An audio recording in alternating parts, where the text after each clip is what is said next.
a nice pleasure to open the second edition of the NEO Entrepreneurship Conference.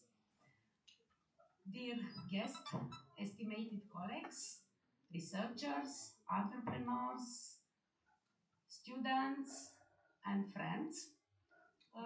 For us, this day is very important because we try to continue our conference in the field of neo entrepreneurship. But as we know, each event will start with our song, university song, and I will ask my colleague to help me with this.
Okay, thank you so much. I invite Natasha, please. It is both an honor and a pleasure to open this international event hosted by Faculty of Economics, Administration and Business of the Ștefan cel Mare University of Suceava. And first of all, I'd like to give the speech to my colleague, Gabriela Prelipcean, acting rector of the Ștefan cel Mare University of Suceava, to say some words related to this event. Thank you so much. You have microphone there.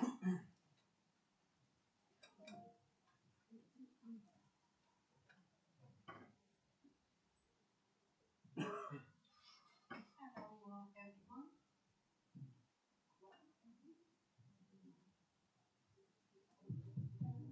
Yeah.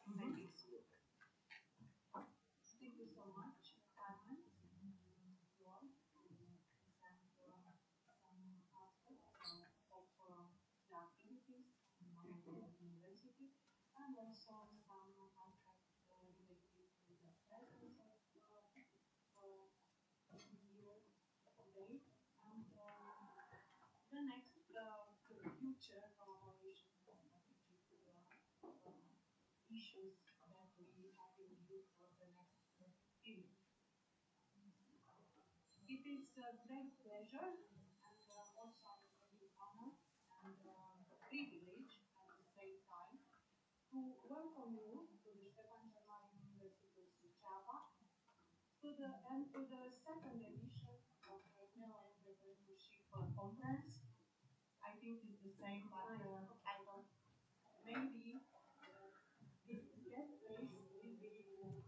can come here. Yes.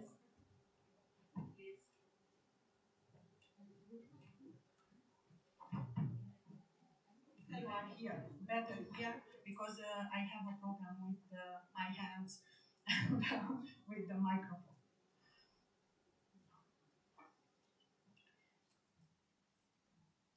Yes, it is a great pleasure to welcome you to the Ștefan cel Mare University, to the Ștefan cel Mare University of Suceava, and to the second edition of the NEO Entrepreneurship Conference, but also our international conference related to challenges and opportunities for a sustainable development, 2026, organized by the Faculty of Economics, Administration and Business. This conference has become an important opportunity to academic dialogue on some of the major transformations shaping our economies and societies. It brings together researchers, professionals, institutional representatives, and members of the wider community who share an interest in identifying responsible, innovative, and sustainable pathways for development. On behalf of our university, I would like to thank you all for joining us today, whether you are here in Suceava or participating online. I would also like to extend a particularly warm welcome to our keynote speakers, to our international guests, to the representatives of the local and regional administration, to our institutional partners, and to the local entrepreneurs who are contributing to this program. This year's editions, it is organized in connection with the NEO Entrepreneurship Conference and NEO LEA, which is the European University Alliance, bringing a strong focus on entrepreneurship, innovation, and the role of universities in regional transformation. This interdisciplinary perspective is deeply rooted in the profile of our university. Ștefan cel Mare University of Suceava brings together 11 faculties, 11,000 students, covering a broad range of academic and research fields: sciences, natural sciences, humanities, medicine, engineering, social sciences, humanities, and economics and public administration. This diversity allows us to approach regional challenges from multiple perspectives and to transform academic knowledge into meaningful contribution to society. At the same time, our university is expanding its capacity to serve the region through several strategic initiatives. A second university campus is currently being developed in Moara, near Suceava. It includes new students' accommodation facilities, centers dedicated to dual education and technical fields, and complementary investments designed to support academic life, mobility, sustainability, and closer cooperation with the business environment. Our regional engagement also extends beyond Suceava County, the development of a new university extension in Botoșani is intended to bring higher education opportunity closer to students and communities through existing and new study programs adapted to the needs of the region. In Siret, close to the border with Ukraine, our university is actively involved in East European Border Science and Technology Park, supporting innovation, technology transfer, industry 4.0, 5.0, and smart destination. Together, these initiatives reflect a strategic vision to connect communities, institutions, and economic actors across the region, to make education and innovation more accessible and inclusive, and to strengthen the role of the university as a bridge between knowledge and regional development.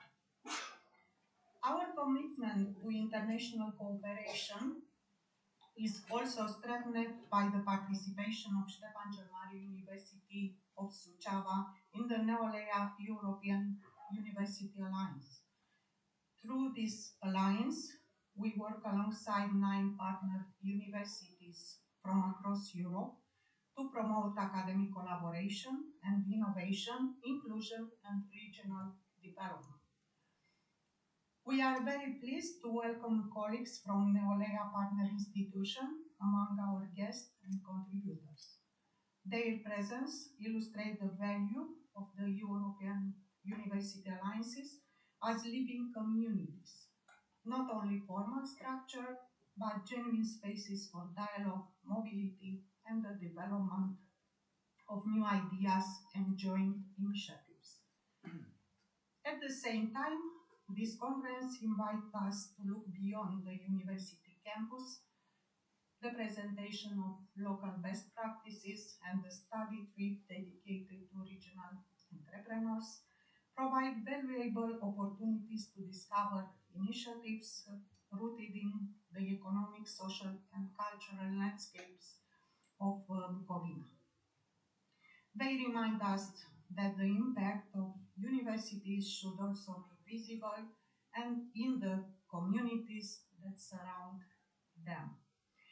I would like to express my appreciation to the Faculty of Economics, Administration and Business, to the organizing team, to our partners, and to everyone contributed to the preparation of this event. I hope that this conference will create a stimulating environment for meaningful discussions, new research ideas, and lasting collaboration.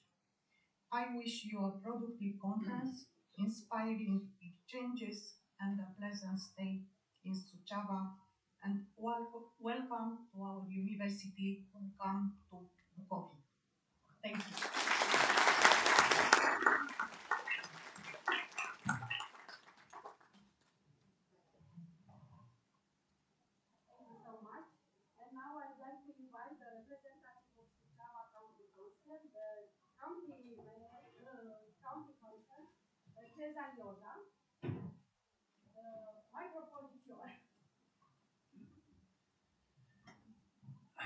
Mulțumesc foarte mult pentru invitație.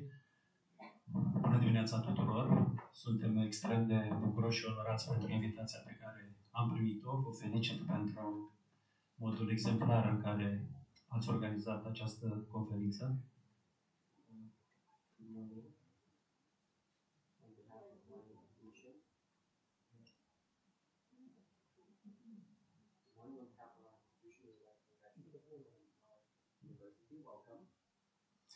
Vreau să urez bun venit în județul Suceava tuturor reprezentanților ce fac parte din această conferință. Le urez bun venit și sper să bucure de ospitalitatea și de frumusețile naturale și antropice pe care le deține județul Suceava. Welcome!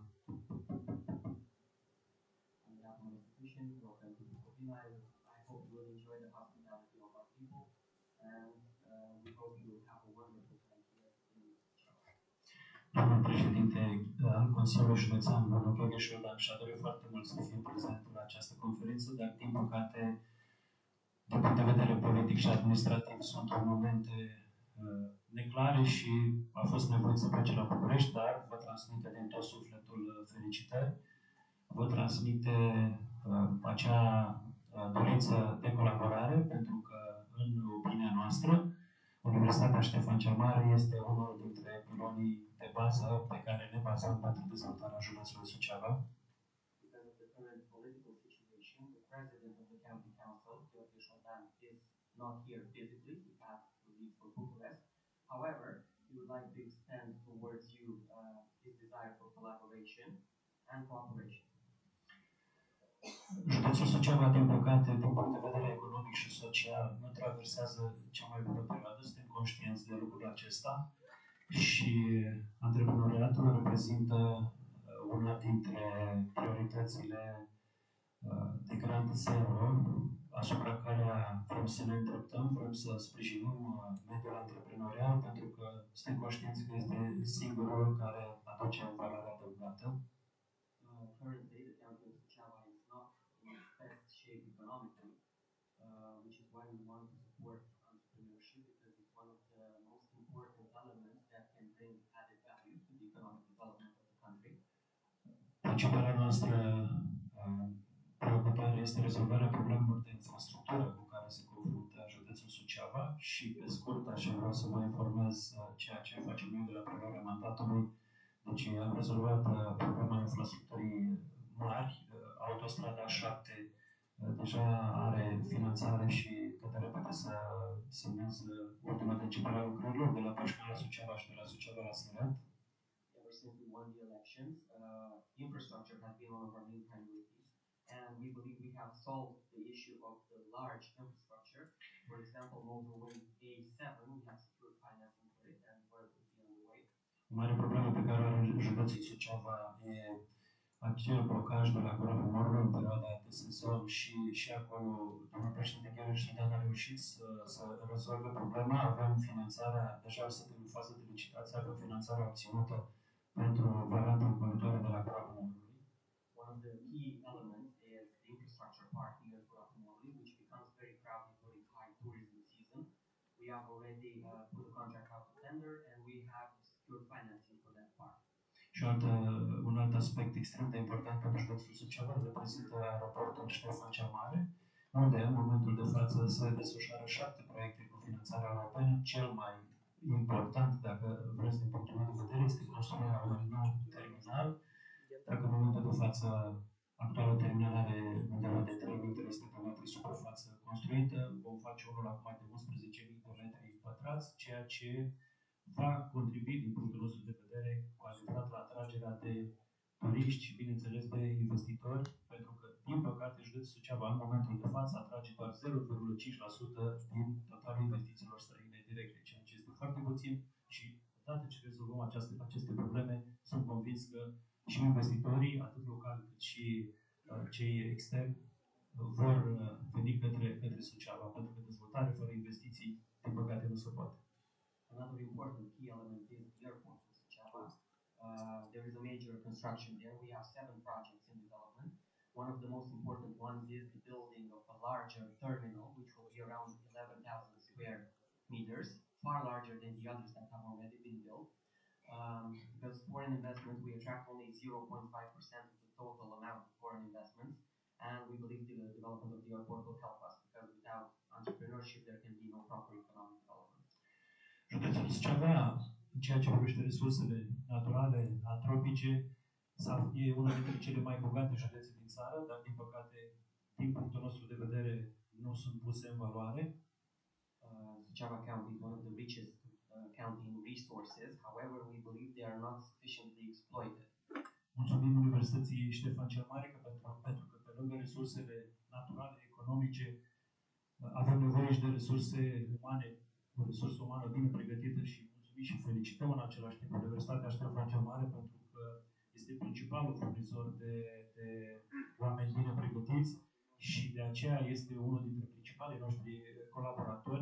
În momentul de față avem câteva proiecte în desfășurare. Colaborăm foarte bine cu Universitatea Ștefan cel Mare și vrem să asigurăm că și pe viitor se pot baza pe sprijinul nostru, pe dorința de colaborare. Înțelegem foarte clar importanța universității și vom fi alături din ce în ce mai mult. We would like to thank the University of Suceava for providing valuable human resources. You are one of the main providers of trained human resources for this county, and we understand the importance of that, and we will like to collaborate further in the future. Și pentru mediul antreprenorial vreau să vă informez că în momentul de față lucrăm la documentația pentru a organiza un parc industrial cu adevărat. Sper să putem face acest lucru împreună cu primăria municipiului Suceava, care are în posesie în momentul de față 50 de hectare de teren. Sper să reușim să facem acel contract de colaborare prin care să înființăm acest parc industrial, pentru că dacă am reușit acest lucru, cred eu că și mediul antreprenorial cu siguranță va avea mai multe oportunități de investiții. One important thing is, which we would really like to do, is the building of a large industrial park in Suceava in collaboration with the town hall and the town council of Suceava. It will be, they have 50 hectares of land, and we hope that the building of this industrial park will promote entrepreneurship in the region. E foarte mult de discutat, dar mă opresc aici. Vă mulțumesc pentru răbdarea pe care ați avut-o pentru a mă asculta. Vă felicit organizatorii pentru modul impecabil în care au organizat această conferință. Vă asigurăm noi, cei din Consiliul Județean, de tot sprijinul și toată dorința de colaborare, pentru că scopul final trebuie să fie acela, ca județul Suceava să reprezinte cu adevărat o destinație atât turistică, cât și o destinație pentru investiții și investitori. Mulțumesc încă o dată, felicitări și să dea Dumnezeu ca data viitoare să putem prezenta mai multe realizări. Succes în continuare lucrărilor conferinței. Mulțumesc mult!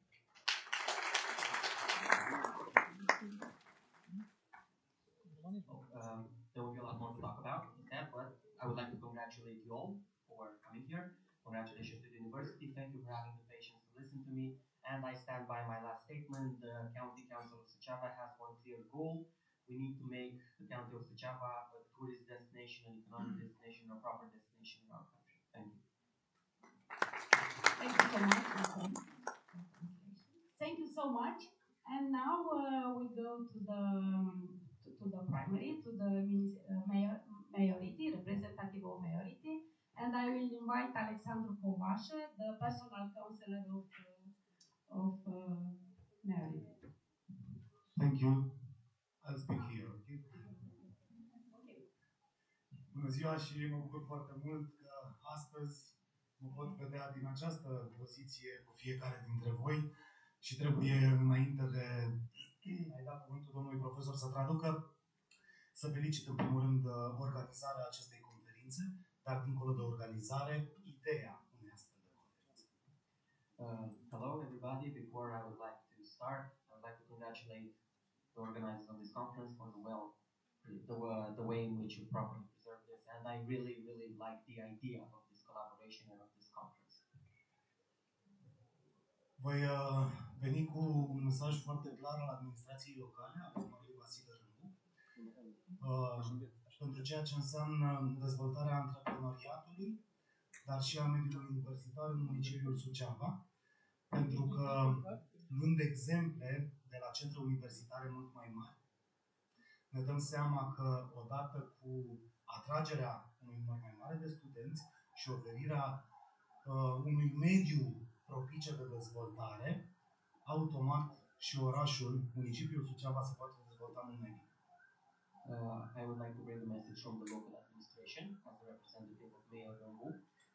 We do agree with the fact that once the university grows, once there are more students, more graduates, this will have a beneficial effect on the city's development as well. O să vorbesc un pic și în calitate de antreprenor în mai multe zone. Și o să spun așa.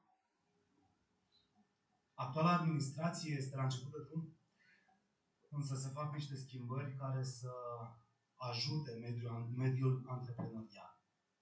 Însă, de la un punct, administrația este limitată fără implicarea reală a atât a universității, cât și a antreprenorilor. În principal, transmiterea ideilor către noi, pentru ca noi să ne putem creiona direcția către voi. I speak now from the point of view of an entrepreneur in multiple fields. Our current administration is very young, but there are already major changes being done. And one important thing that needs to happen at one point is for the people, for the entrepreneurs to collaborate with us, to give us their directions and their ideas so that we can build a path for us and for them. Cred că ceea ce trebuie să facem noi, în primul rând, și o să vorbesc extrem de deschis, este să creăm o punte între antreprenori care au nevoie de susținere administrativă și universitate care trebuie să-și scoată studenții în câmpul muncii. În felul ăsta, lucrurile n-au cum să nu evolueze și nu e ca și cum am inventat noi apa caldă. Este o procedură, un procedeu care funcționează deja în statele mult în fața noastră din punct de vedere al dezvoltării. An important thing which I believe we should do is to build a bridge between the university and the local administration. For the students to have a connection with the local administration. This is something that has been done in a lot of other more developed states. It's not something we have invented. Cred că rezultatul, de fapt, al acestor conferințe pe care Universitatea Ștefan cel Mare din Suceava le organizează, se va vedea într-un interval de timp, atunci când vom reuși să creăm această punte și o spun ca un copil care a crescut fără părinți, ne vor rămâne studenții acasă, pentru că mediul antreprenorial a reușit să ofere locuri de muncă atâtor de mulți studenți care absolvă cursurile Universității Ștefan. Building this bridge between the students and the administration is very important, and I speak from the perspective of a person who grew up without my parents. Hopefully in the future, when we see the results of these projects, our students will stay home. They will no longer have to go abroad or in other places to look for jobs because they will find them here. Întregul suport al administrației locale și pe parcursul anilor s-a dovedit acest lucru și suntem hotărâți în continuare să intrăm în orice parteneriat cu USB, tocmai pentru că ne interesează ca toate acțiunile pe care dumneavoastră le organizați, noi să le sprijinim real și să putem împreună să facem din municipiul Suceava un municipiu așa cum cu toții ne dorim și ne imaginăm. The local administration is fully cooperative, fully willing to collaborate with the university because we have a clear common goal to make the county of Suceava and the city of Suceava a developed place. Mulțumesc foarte mult și succes pe întreg parcursul conferinței noastre.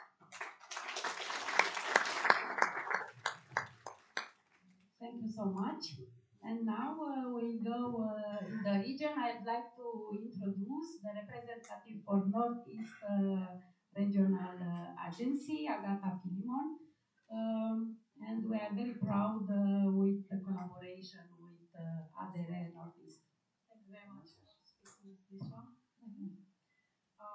Good morning, everybody. It's a pleasure and honor to be with you today. I would like to thank University of Ștefan cel Mare for inviting us today. The agency, the Regional Development Agency, it's the main manager of the European funds for regional development. But it's not simply a manager, it's a manager with a vision. Of course, when we talk about regional funds for development, many of you think of infrastructure. And of course, this is the most part of where the most part of the money goes. However, more and more funds are allocated, European speaking, to innovation. Like today, 30% of the funds, total funds for the region goes to innovation.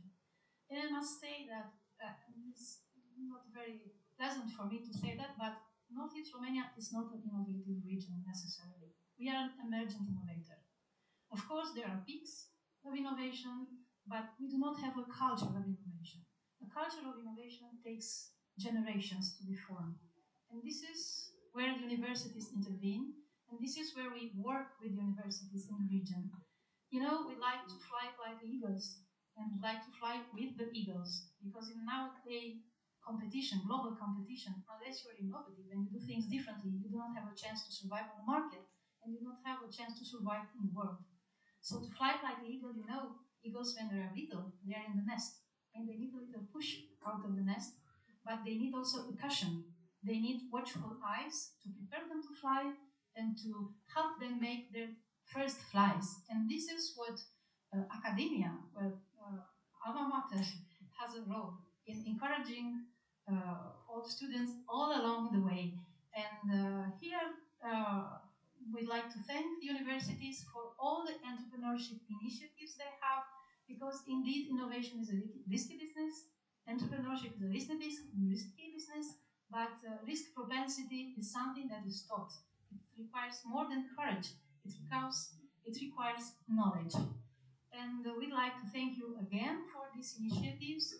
Count on us to be with you. We have our own structures for entrepreneurship, for acceleration, for encouraging young people to get in the innovation, and we hope to have you with us for the strategy that we are trying to build regionally for education. As you know, Romania will pass to the multi-annual framework. That means that we have a chance now to have a say in national strategies and to have a say also on education. I'm sure that with the support of University of Suceava and all the other universities in the country, with the business community, we will be able to build a culture of innovation, of entrepreneurship, a culture that can provide us all a future. Thank you, congratulations for the initiatives, and we look forward to see your results. Thank you. Thank you so much for so nice words.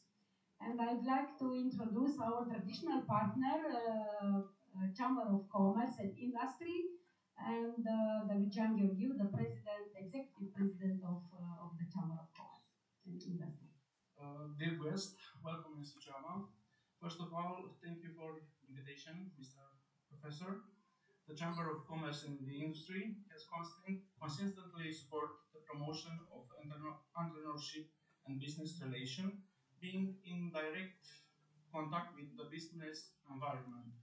External factors, economical, social, pandemics, changes in legislation, technological evolution in general, have been elements that have influenced economic activities and entrepreneurial initiative. In this context, the new ideas have always represented a constant, has been the basis of entrepreneurial initiatives and will continue to be determinative element. Today, access to information is very easy, but even in this condition, specialized advice remains a necessity and a guarantee of correct start. This is where the role of the Chamber of Commerce comes in, offering this advice regarding in transition from idea to business, the way in which idea can be protected with an industrial property right, identify opportunities to attract financing, identify markets, customer, partners, etc. We are partners with Stefan cel Mare University in several projects and collaboration, and during this period, we are implementing activities within Proactive project, which aims to carry out internships and internship for students in company in Suceava. As well, an extensive calendar in June of ideas and business plan competition that also benefit prizes and mentoring. We remain together in this partnership with University Stefan cel Mare University, motivated by the same desire to support entrepreneurial initiative and economic development. Thank you for your invitation, success in your activities, and have a pleasant stay in Suceava. Thank you so much, Lucian. And not the least, I'd like to invite our collaborators in business. It's a very nice association of the business. Ionuț Burak, the president of this association. Bună ziua tuturor! Mă simt onorat să mă aflu astăzi aici. Mulțumesc pentru invitația noastră. Reprezint poate cea mai proeminentă comunitate de business din Suceava, o asociație în numele căruia activăm în jur de 150 de antreprenori, care ne desfășurăm activitatea în mod regulat, prin întâlniri minunare și mai ales prin evenimente senzaționale, zic eu, pe care le facem în fiecare an. Hello, welcome. Thank you for the invitation, Professor. I represent probably the most important entrepreneurial institution in our county. Under our umbrella, there are around 150 different entrepreneurs working in different projects and involving themselves in the well-being of the county. La începutul acestei conferințe am observat, trecând la doamna decan, că ne-au urat bun venit prietenilor. Consider că Asociația in Business împărtășește valori comune cu universitatea și tocmai din acest motiv consider că este adevărat ceea ce a spus doamna decan. An important thing that needs to be mentioned, Professor Anastase welcomed us as friends. And we believe that my association in business has a very good connection with the university and we believe that what she said was true, that we are friends. Asta nu mă face să cred decât faptul că împreună avem același scop și scopul nostru este de a livra educație. Cred că de asta ne-am întâlnit aici cu toții, să vedem în ce mod și cum putem face mai bine acest lucru. Dar livrarea de educație, universitatea o face foarte bine. Dar noi o facem prin modul de a livra o experiență validată. Ceea ce facem noi, în cadrul Asociației Business, este să împărtășim cu tineri antreprenori greșelile și succesul pe care l-am avut fiecare dintre noi. An important thing, a common goal that in business and university has is to deliver education. The university already does its part. We prepare people, we bring them ready for the workforce. Our contribution, the contribution of the Business Association, is to teach the students from our mistakes, from our successes. Facem acest lucru de câte ori se cere prin tot ceea ce putem noi mai bine. Adunăm studenți, adunăm tineri antreprenori, facem sesiuni de mastermind, facem sesiuni de networking și încercăm prin aceste instrumente să arătăm celor care sunt la parcursul carierei, parcursul drumului, ceea ce nu este bine sau ceea ce este bine, așa cum am trăit-o noi, nu din cărți, din ceea ce am greșit, pentru că considerăm că am cheltuit fiecare dintre noi ca antreprenori foarte mulți bani să învățăm și atunci bucuria noastră, cred că și a doamnei decan, este de a împărtăși cu ceilalți lucrurile bune. Deci asta ne face să fim mai buni și să reușim să ne simțim mai valoroși. Iar când o comunitate este îndreptată către un succes și poate suntem vinovați de asta, chiar ne simțim împliniți. We collaborate with students, we do masterminding sessions, brainstorming sessions, networking sessions, and most importantly, we do not teach them from books.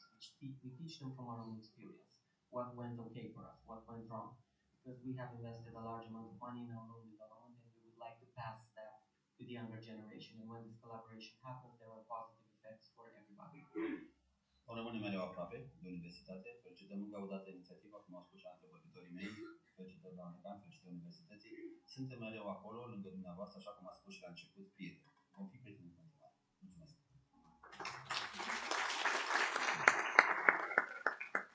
The business is always there for you. We will collaborate with the university, and just like our previous speakers have already mentioned, we aim to collaborate. Thank you.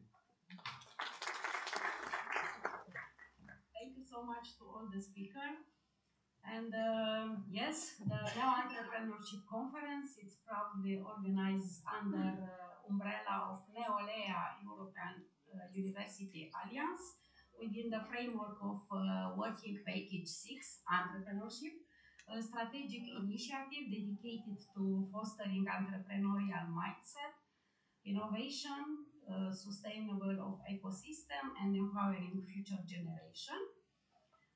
The vision of VP6 is clear: to connect universities, regions, business, and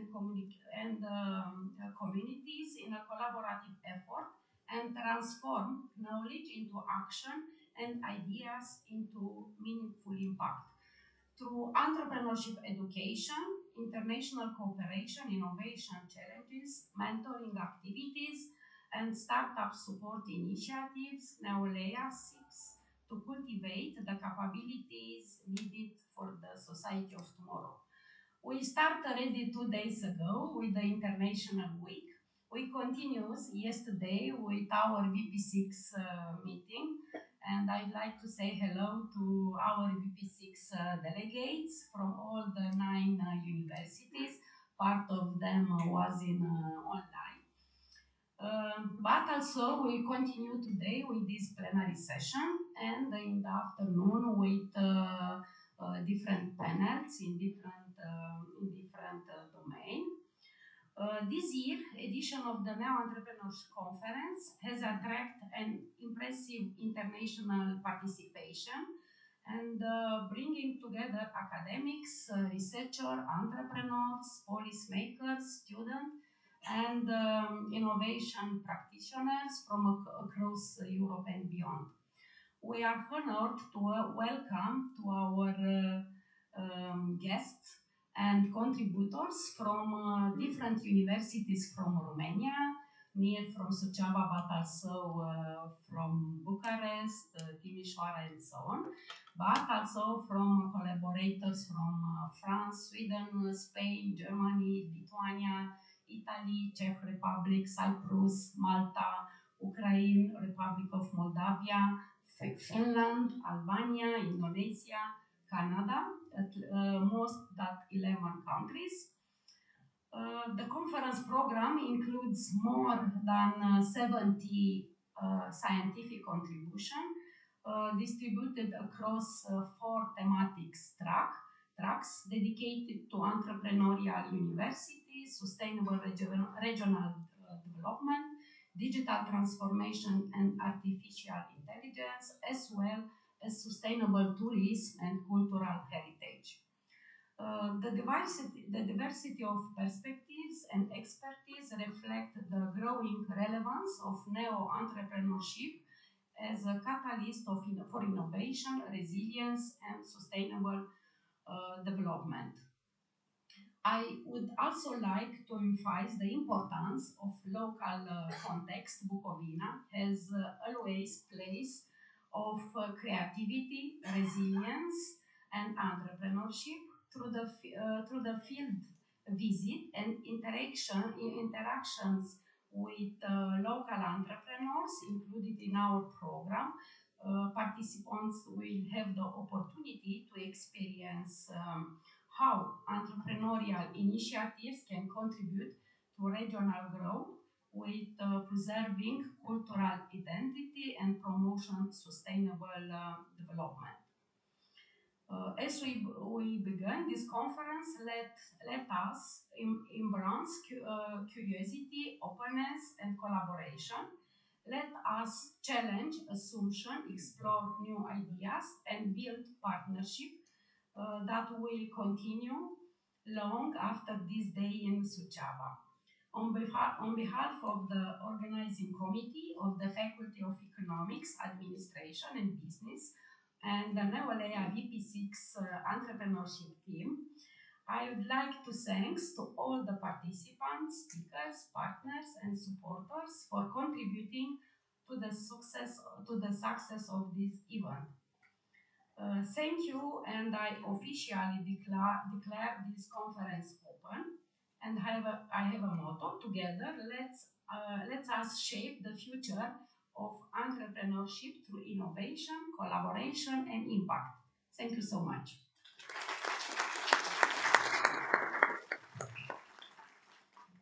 And now we will have a short break before we start with the plenary presentation, and we would like to say many thanks to all the interesting speech and inspiring speech for us. Thank you so much.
Nossa, orgulhoso.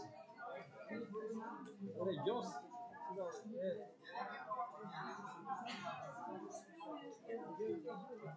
Am doar de bun în abstract,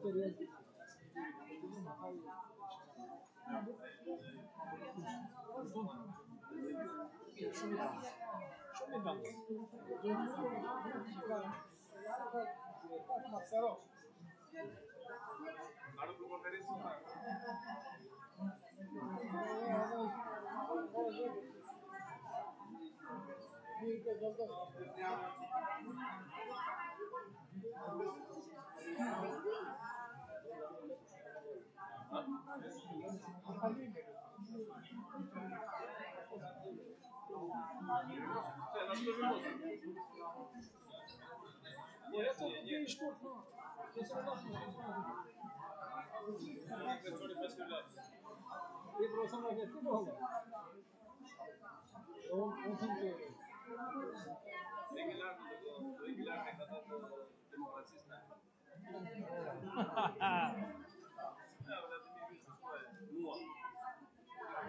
Como se para un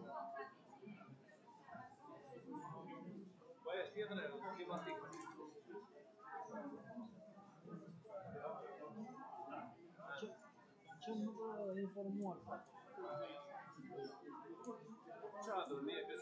Iar, scris am ambiție pe bă, am competență în tine, n-am să fac ce dobbiamo. El un produttore. No, facciamo video non produttivi. Sì, apro un cazzo di scambio. Non vedo.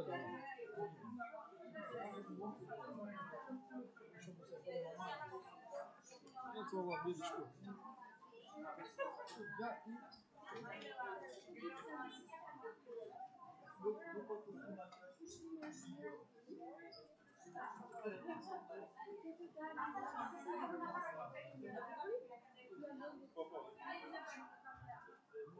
County Directorate for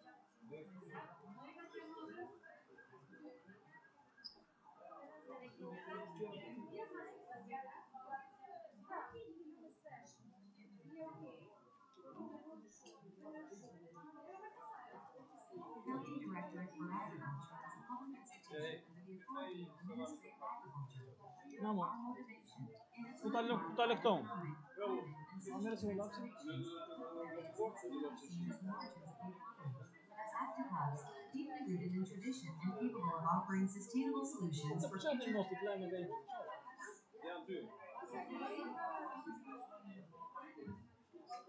è superior, superior.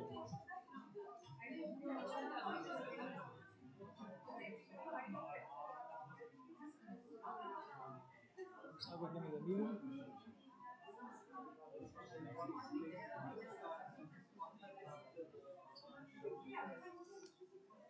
Oh, frellati, frellati.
Maximum 2 minutes.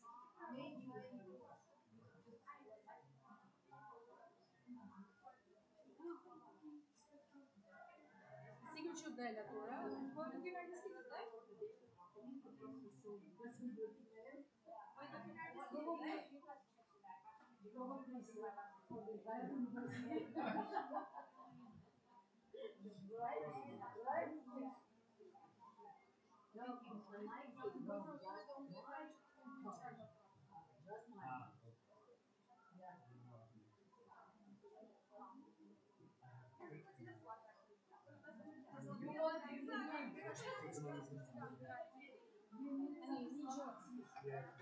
Nuri, u dalit të dyja lëndët sistem? Apo del vetëm njëra? Pra.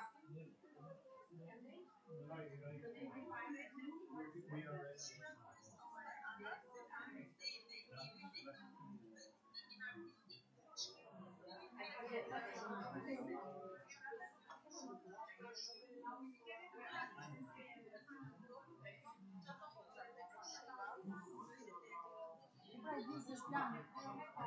Dini është në sistem kur ato regjistrojnë provimet. Dalit të dyja lëndët?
Por juridik se në sistem, lëndë të cilët e kanë të fillori, dalin në parashkollore, në të regjistru studente. Duke që zbuti dalin, si duke të shkru si pas planet.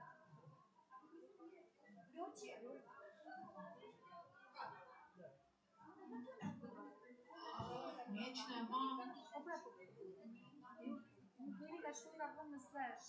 Ka vëmë në slash, po normalisht në sistema të zbuti dalin të dyja lëndë.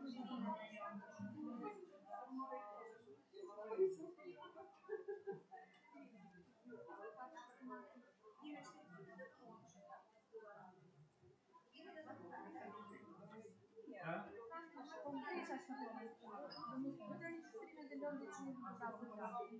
Vetëm s'ka në arsim problem, vetëm të regjistrimin të... Po nëse nuk i shfaqet lënda që ka, të sa dhe shfaqet sa dhe...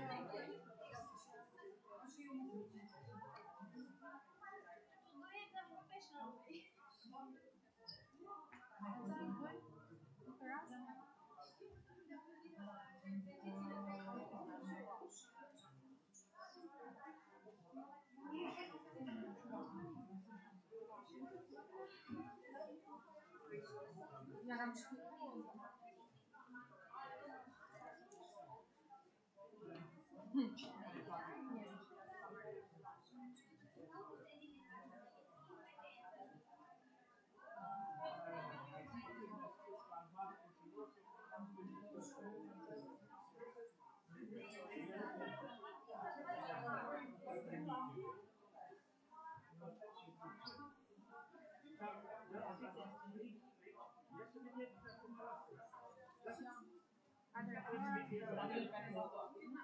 Sistem se cilat dhe të regjistrohet lëndët që ka bërë në plan, sa të regjistrohet.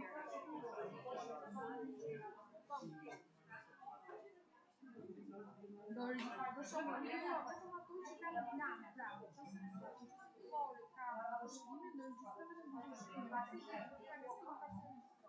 Da voi vedem atât provină să vedem ce ca la plan. Când ai niște mite, ce e atât de mult, și mă te bucur și lumii am tot studiat. Pentru educația artistică am tot studiat. Deci noi, că nu doar școală, și noi aplică. Care spun aier. Eu studiam engleză, doar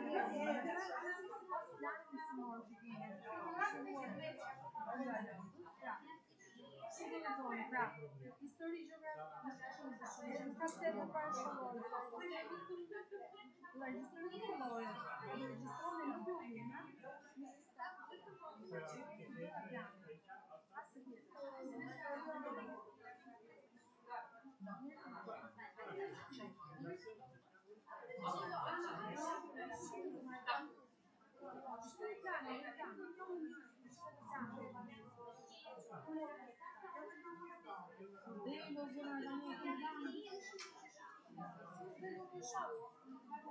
Abi plan și cam ce faci școlori, e educativ artistic.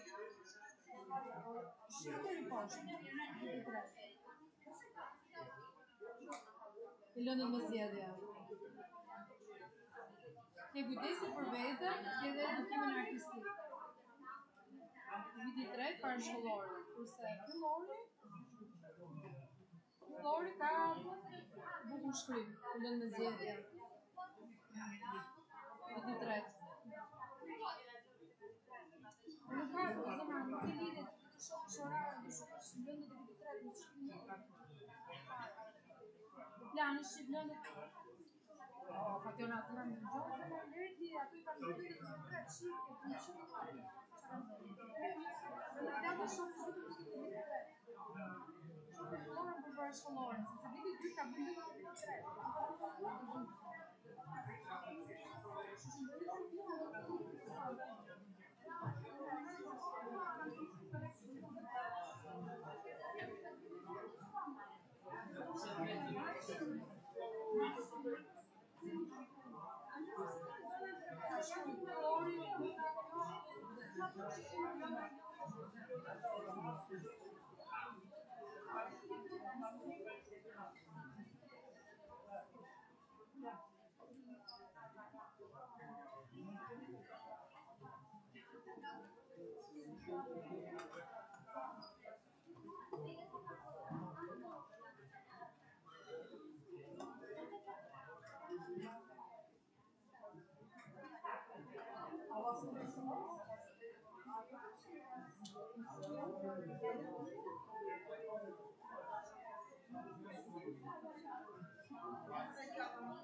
Now we propose to start with the plenary session.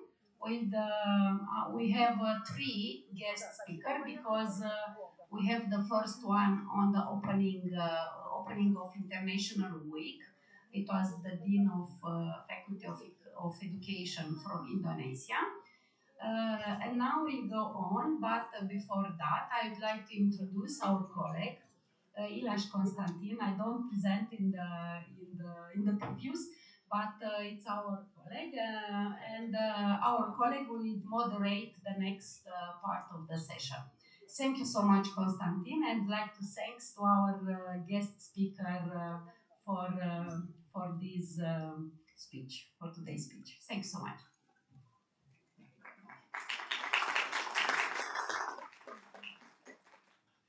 So a little information about our first speaker today, Mr. Jesmon Flighieri. He is the principal of the Malta Leadership Institute and director at Leadership Consultancy and Training Services for Malta. He is a seasoned professor and professional in business consultancy, leadership training, and corporate mentoring with over 25 years of experience.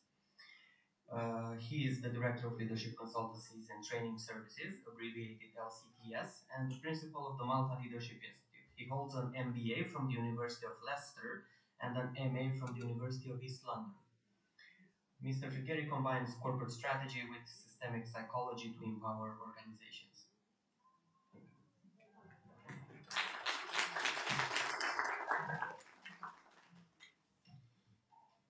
First of all, good morning to everybody, and thank you. And it's a pleasure to be here, and it's an honor to do this keynote speech. I decided to do this keynote speech because I am an entrepreneur, okay? Malta Leadership Institute and LCTS are private companies. Malta Leadership Institute has been established since 2018, and LCTS a little bit way back from 2008. I've been in training for these last 20 years, so hopefully this short keynote will be more a reflection on entrepreneurship and help us to understand better the entrepreneurial mindset. To start with, so I would like to start with a meaning of entrepreneurship. It is a search, it is a discovery of gaps, differentiation, values and activities, and also a service. Whilst even hearing the previous speakers and also through reflection from my experience, many people think entrepreneurship is about business. Unfortunately, I think that is very misleading because entrepreneurship can exist everywhere.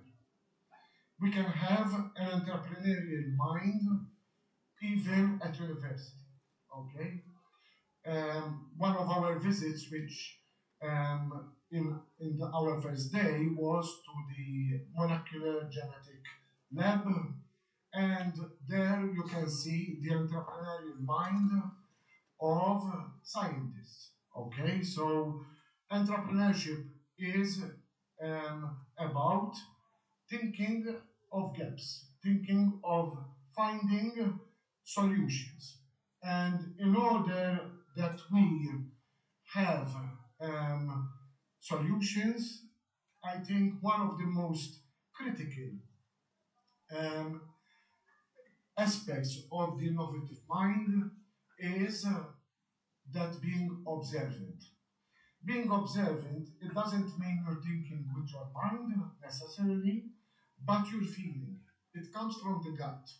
The entrepreneurs who are enthusiastic, who are innovative,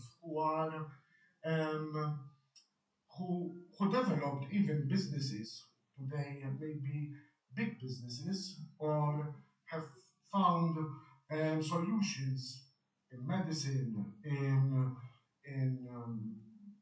a lot of sectors, started most probably from a gut feeling. But that gut feeling comes from observation. Unfortunately, in our world, we are exposed to a lot of messages, and at times this might fog the entrepreneurial mind. It might fog, especially with younger generations, the, uh, the, the, the observation of those things around us. The second aspect, which I think makes the innovative mind, is the critical mind. Rather than looking passively at what is happening, we look at what is happening in a critical manner. What is missing? What can be different? What can be? What can we do? And this generates curiosity.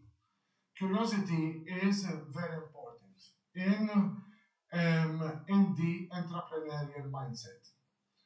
Part of my experience is not having a business only. I've used to work in the public service for more than 15 years. I am a counselor by profession, and I find this also when it comes to working with people individually from a psychological point of view, and also when coaching people, and also um, being with other businesses, and also when working in the public service, to be curious, to unfold the market. What does the customer need? What are the wants? And this leads to exploration. Okay, and this is also part of academia, that academia looks for exploring new aspects, and checking whether something is possible. And it's this is the innovative mind. We see it maybe even in experiments going to the moon, maybe going to Mars in the astronomical aspect. And it is risk taking.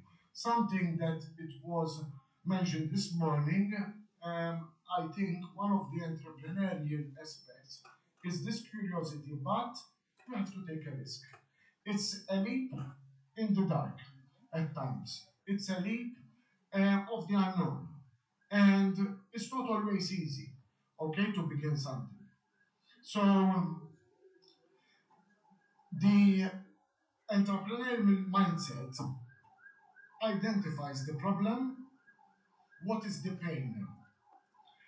Many people do not think about this. And this came into my mind once doing training about leadership. How do leaders are born? Leaders are born out of pain because they felt the pain of people, of a group of people, of something happening in society. And that is also the entrepreneurial mindset. It's linked directly to leadership. It's linked to a need. So from the pain, there is a development of a need. Okay, we speak of needs, but before needs, there is a pain. There is something missing. So the entrepreneurial mindset gives us the problem, but then also the opportunity.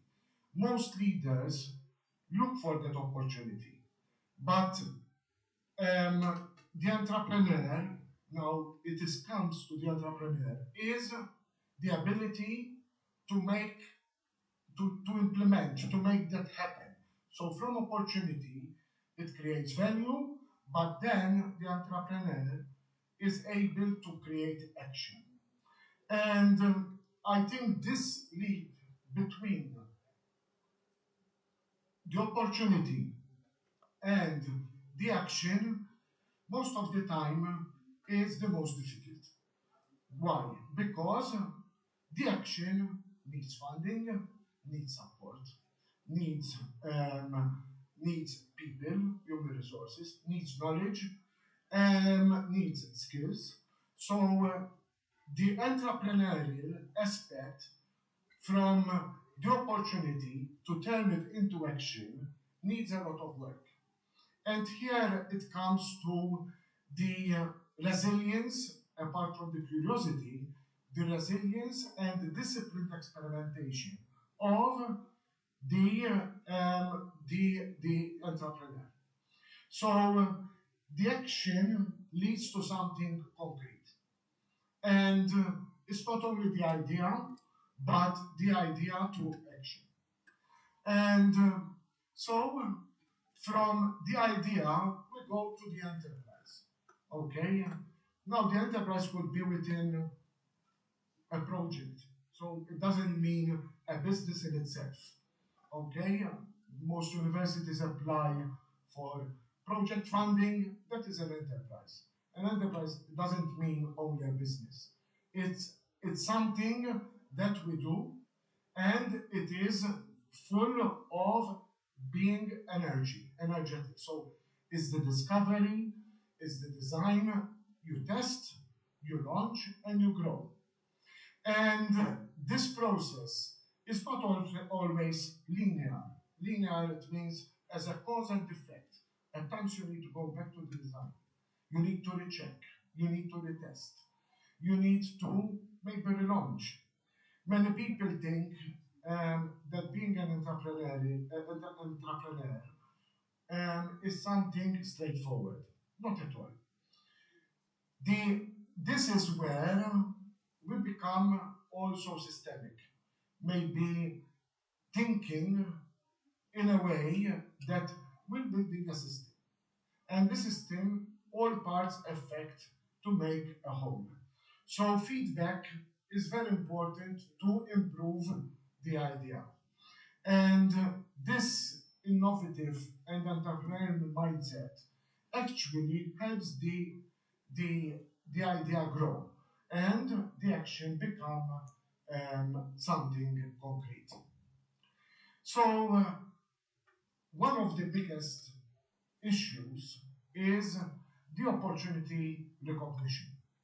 So this is why observation is very important in entrepreneurship. Because entrepreneurs are able to recognize that opportunity, observe customers, look for waste, delays, or inconvenience, study trends and change in behaviors, not maybe from an academic point of view, but from a sensible point of view. Feeling what is missing, what I said before. So then the opportunity is, who needs this? And how badly? Why? Because we can have very beautiful ideas, we can have very innovative ideas, but if they are not needful, they remain on paper.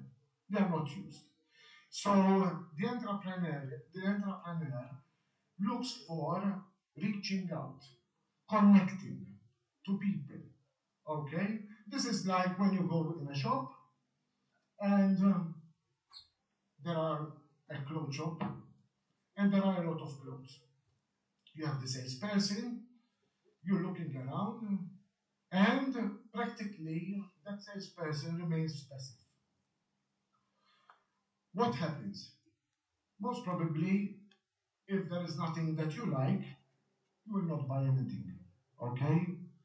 But the good salesperson goes and connects, goes and try to reach out. And the entrepreneur is reaching out. It's going out from the comfort zone. And entrepreneurs like to go out of the comfort zone. Of course, not everybody likes to risk, and not everybody likes to try out, but that is where a person moves to the aspect of reaching out to the people and testing.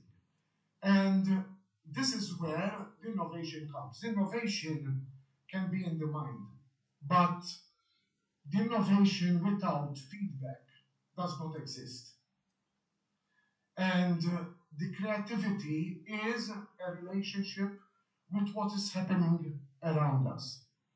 It's incremental innovation. It's about improving what exists. We cannot reinvent the world, okay? Actually, we reinvent what has already invented, we improve it, we create diversity, we develop it, and this is part of this disruptive innovation that changes how market works. Okay, so creativity needs testing. In order to develop a product, a service, you need people. You need an audience. And in the mind, it remains an idea. And the entrepreneur is not the idea itself, but it is the relationship that actually that person creates with its customers, with its audience. And that's becomes the entrepreneurship. The entrepreneurial mindset is not the idea itself, but it is the passing of the message of that idea. Okay, so that is where the customer is part and parcel of the idea. Okay, it gives the innovative mind to continue to develop by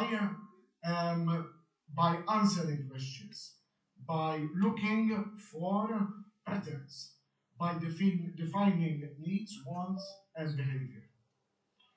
So then, when it comes to implementation, it's the entrepreneur has to sit down, plan, think, and see how it's going to reach people with this venture, with this idea.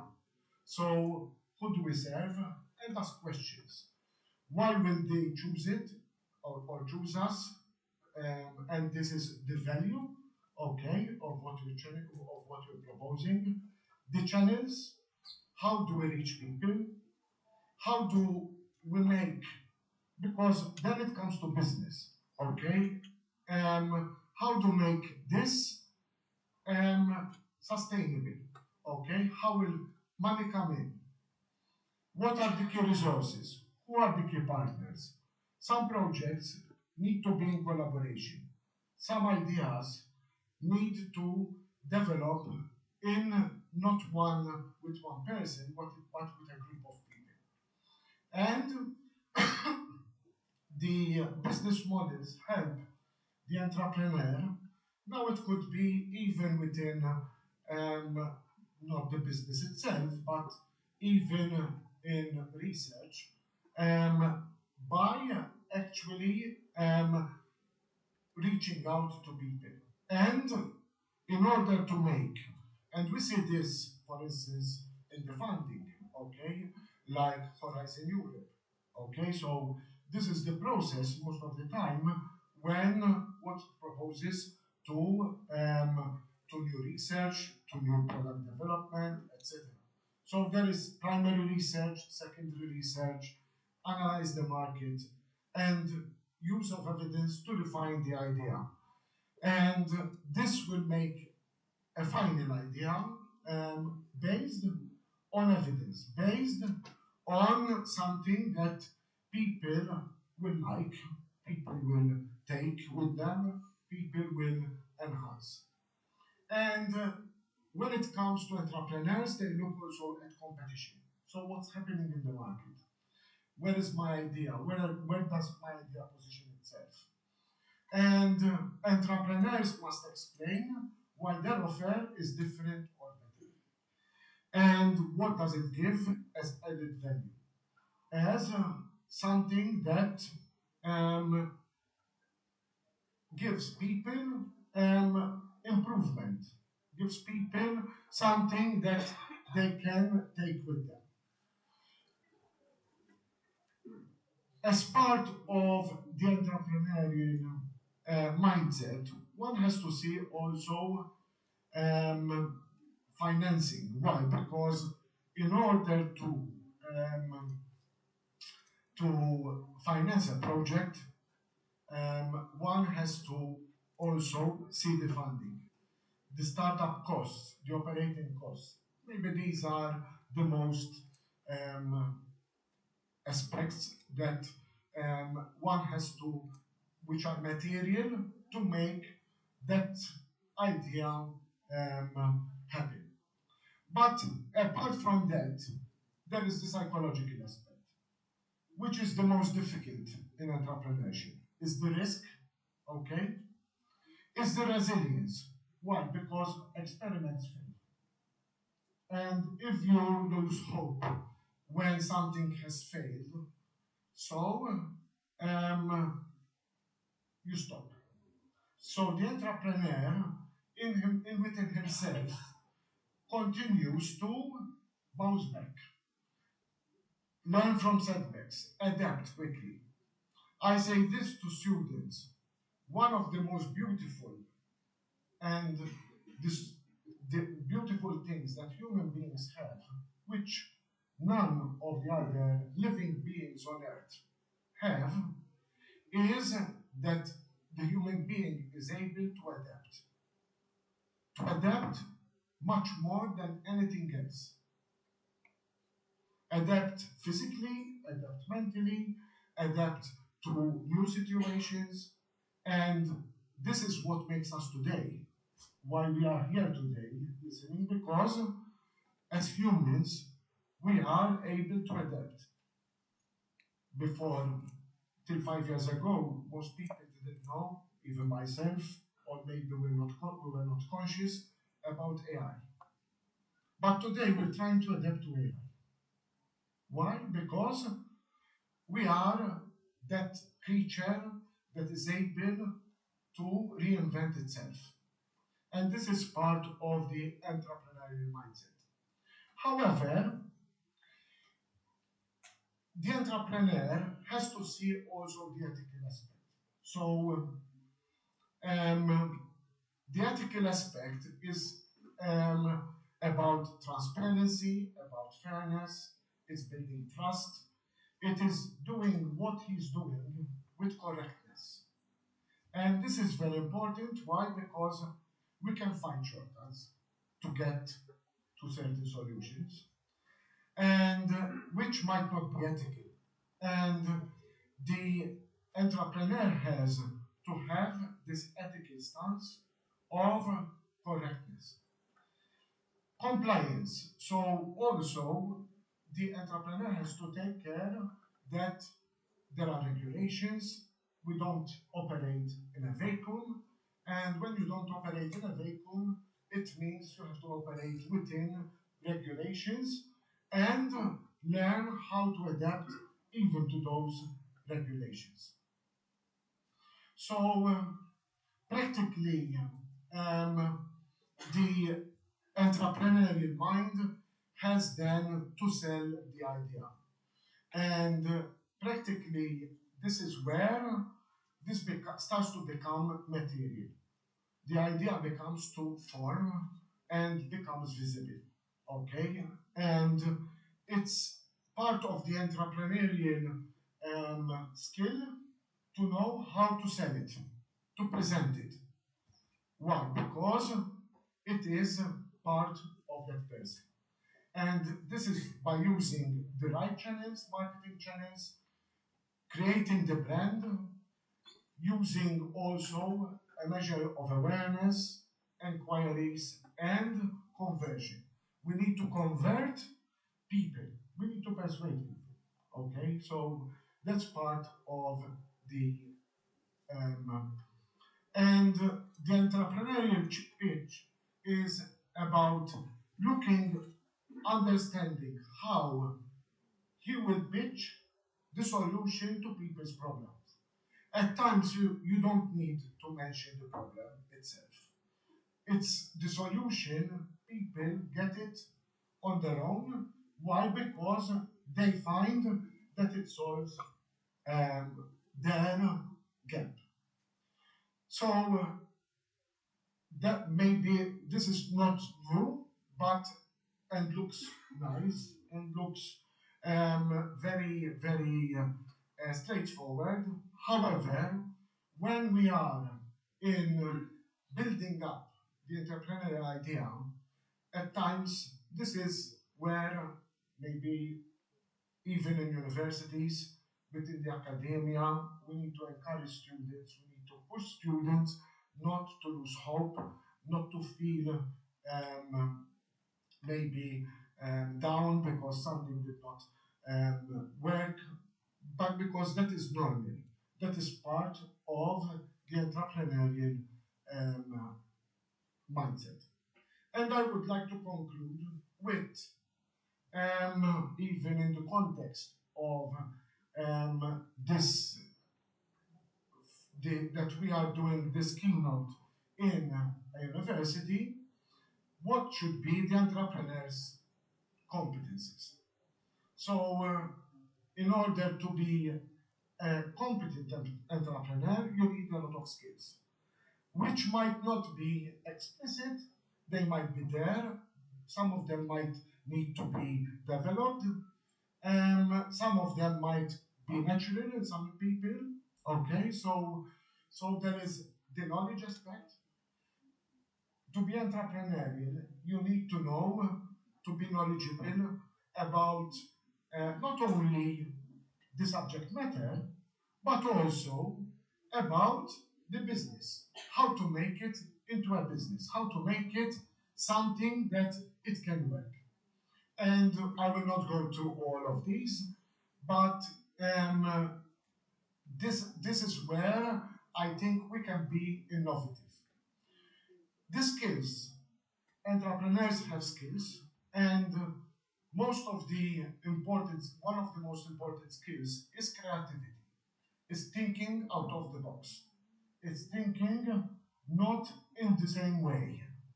It's thinking for things that are not the obvious.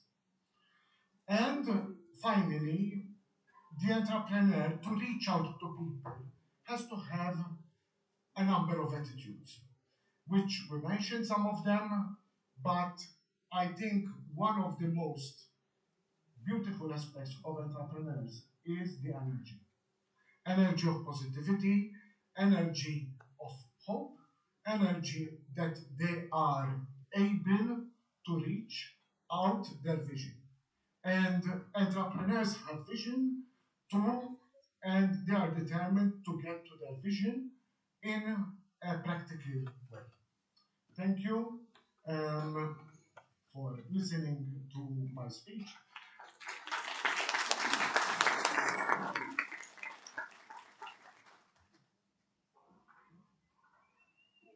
Thank you.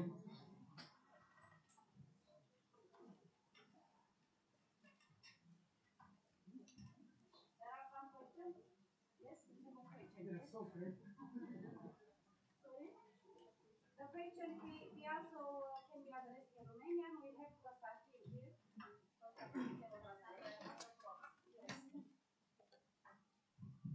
Thank you, Professor, for your presentation and for bringing key points about entrepreneurship to our audience. Related also to artificial intelligence and entrepreneurship. And as we're speaking about innovation, that it is an important feature for an entrepreneur. What is your opinion? Artificial intelligence is improving or limiting creative innovation, and why? It's something I have reflected a lot these last days because even as an institute we see how to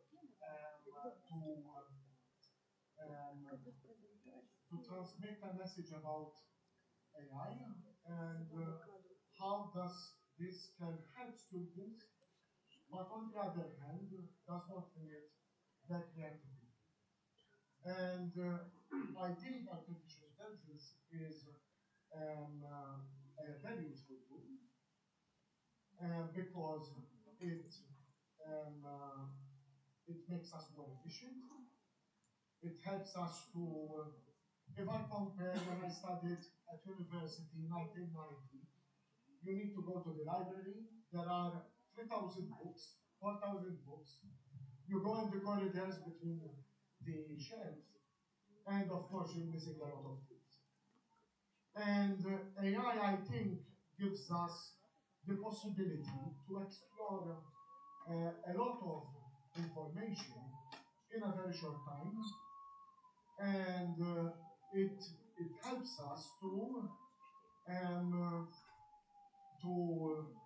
bring different aspects in a very short time. However, it does not replace the innovative mind and the critical mind. Maybe AI is improving and we're trying to make it more critical. However, AI is a passive, mostly tool, which helps us to build a base. But then we need to go beyond and be critical about what is provided to us. And it can give us an advantage. Why? Because it's short in time. But on the other hand, it cannot replace our beautiful mind.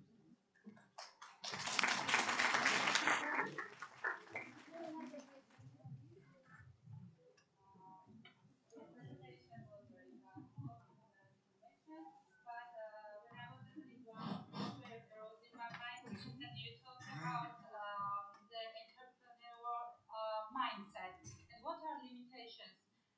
You're listening and maybe you analyze this case. For example, when a manager or person makes a judgment or decision making, what may be biases or errors? What may cause the biases or errors? Or maybe it's a characteristic or personality.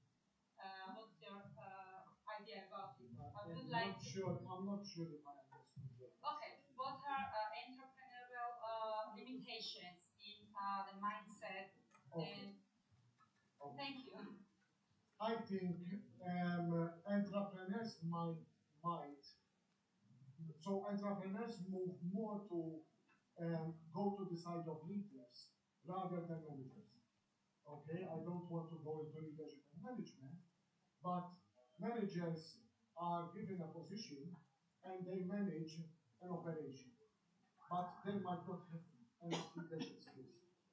A leader has that vision, which goes more to the entrepreneurial side. And leaders can become enthusiastic and entrepreneurs enthusiastic about their ideas, but they do not see aspects of operations.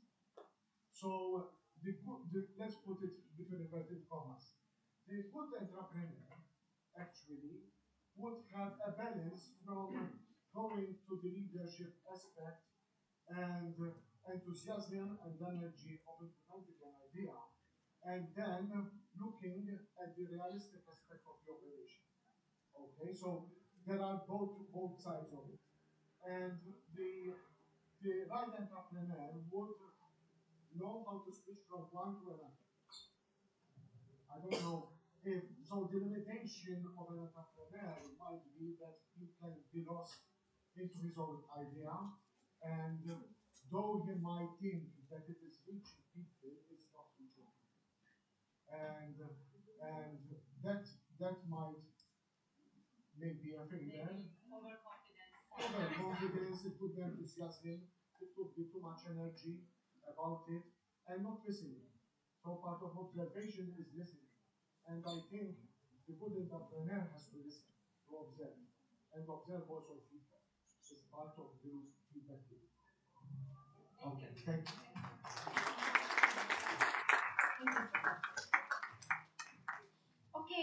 so much. We go on with the next presenter. Thank you, Professor. Now, our next presenter will present in an online form. We're talking about Ms. Daiva Labanauskait, Professor of Management and Economics at Klaipėda University, and also an Associate Professor at Šiauliai State University of Applied Sciences from Lithuania. She is an international visiting professor, lecturing across multiple nations, Germany, Finland, Latvia, and European Union in general. Her core expertise is in the service economy, the economic evaluation of international tourism, and urban economic sustainability. She's an active contributor to international sustainable tourism strategies and regional development projects. Please, Professor. Good day, dear colleagues. Thank you for the invitation to participate at the conference and to share my thoughts to the topic of tourism job market and entrepreneurship in the tourism job market. Do you hear me well? Thank you. That's nice to know, and I will try to share my screen and to start with my presentation. Give me a second, please.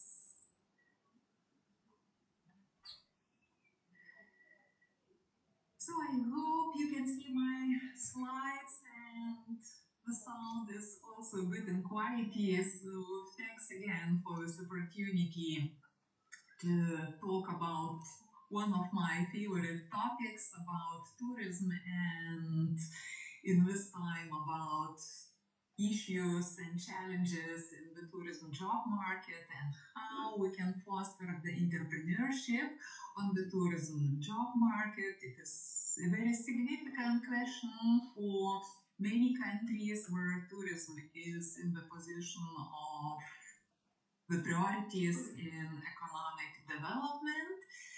So if we start with the general overview of significance in tourism, it is significant to mention that tourism is one of main employers over decades, and we would like to mention that tourism is creating about 10% of GDP overall the world economy, and also about 10-11% of all job positions on the labor market. I'm very sorry, somehow the slides are not moving. I will try to do it once again with the hope to be more successful. So, and as I already mentioned, tourism is changing, especially after the COVID-19 pandemic. We see that there are many new issues on the tourism labor market. Some issues are very targeted for small and medium enterprises, where we have shortages in the numbers of persons willing to be employed in tourism. And actually, we have also new requests for skills, for competences, for qualifications of employees working in the tourism sector. So, in the frame of the Erasmus Plus project Rescale, where 6 partner countries are participating in, we constructed a survey and a larger investigation to be able to define what current conditions of employment and workplace sustainability are relevant for these countries, and especially SMEs in these countries, and also to find out what are the main structural challenges facing employers and workers. So the 6 countries participated at the research were Spain, Italy, Germany, Poland, Finland, and Lithuania. All countries have been represented by universities or universities of applied sciences. And in the process of constructing the the research design, we were focused on the main characteristics of the tourism job market. We took into account many characteristics of tourism in general and, of course, of employment in the tourism sector. Firstly, things being to mention are seasonality and high labor intensity, as it is in the typical service activity, where is a very high contact between a service provider and a customer. The service is a process, and we have quite high level of unpredictable situations every day, every moment, in every case of the service delivery process. And we have also taken into account high employment turnover and also needs for new skills, what I have already mentioned. So almost all these characteristics are influencing the situation on the labor market in tourism, that persons, especially representing the new, the young generation, are no more willing to join the teams, the employee teams in tourism companies, and tourism companies are looking after new models of leadership, how to motivate these persons to start their career in tourism, to start the career in tourism-related businesses. And of course, it is also significant to strengthen the entrepreneurship skills for young entrepreneurs, young persons starting new businesses, because there are also many new activities requesting persons with initiative who is able to offer specific services for target audiences and requesting high individual input and performance. So the research design was based on European Union framework for skills, competences, qualifications, and also requirements for the qualifications. And the framework of the research was focused mostly on the target to define the employment structure in the companies, to define the skills, the needs for the skills across green, digital, and soft skills.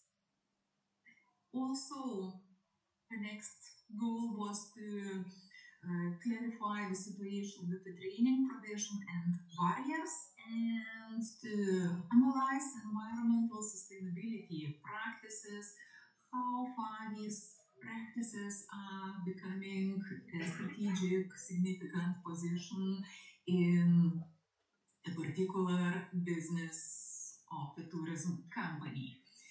So, and we calculated the sample size of 500 companies distributed in all partner countries, and as you see in this table, whereas actually no very equal number of respondents being achieved in particular countries. Germany, Lithuania, Spain have been a bit more active countries in the request to fill out the surveys and to join the research. Other countries have been less active in that position. The survey is still running, so the data, the insights today are actually only on the level of first impression and first stage of the analysis. We plan to finalize the survey in this autumn. And moving a bit forward, it's significant to say that the expectations of employees and the main measures being implemented by tourism companies to make this field of activity more attractive and more preferred by potential employees are flexible conditions of work. And actually, it is the expectation, as I already mentioned, by employees and by employers to have flexible conditions, to have more situations of choice, and to have more options to decide by yourself how you will organize your work.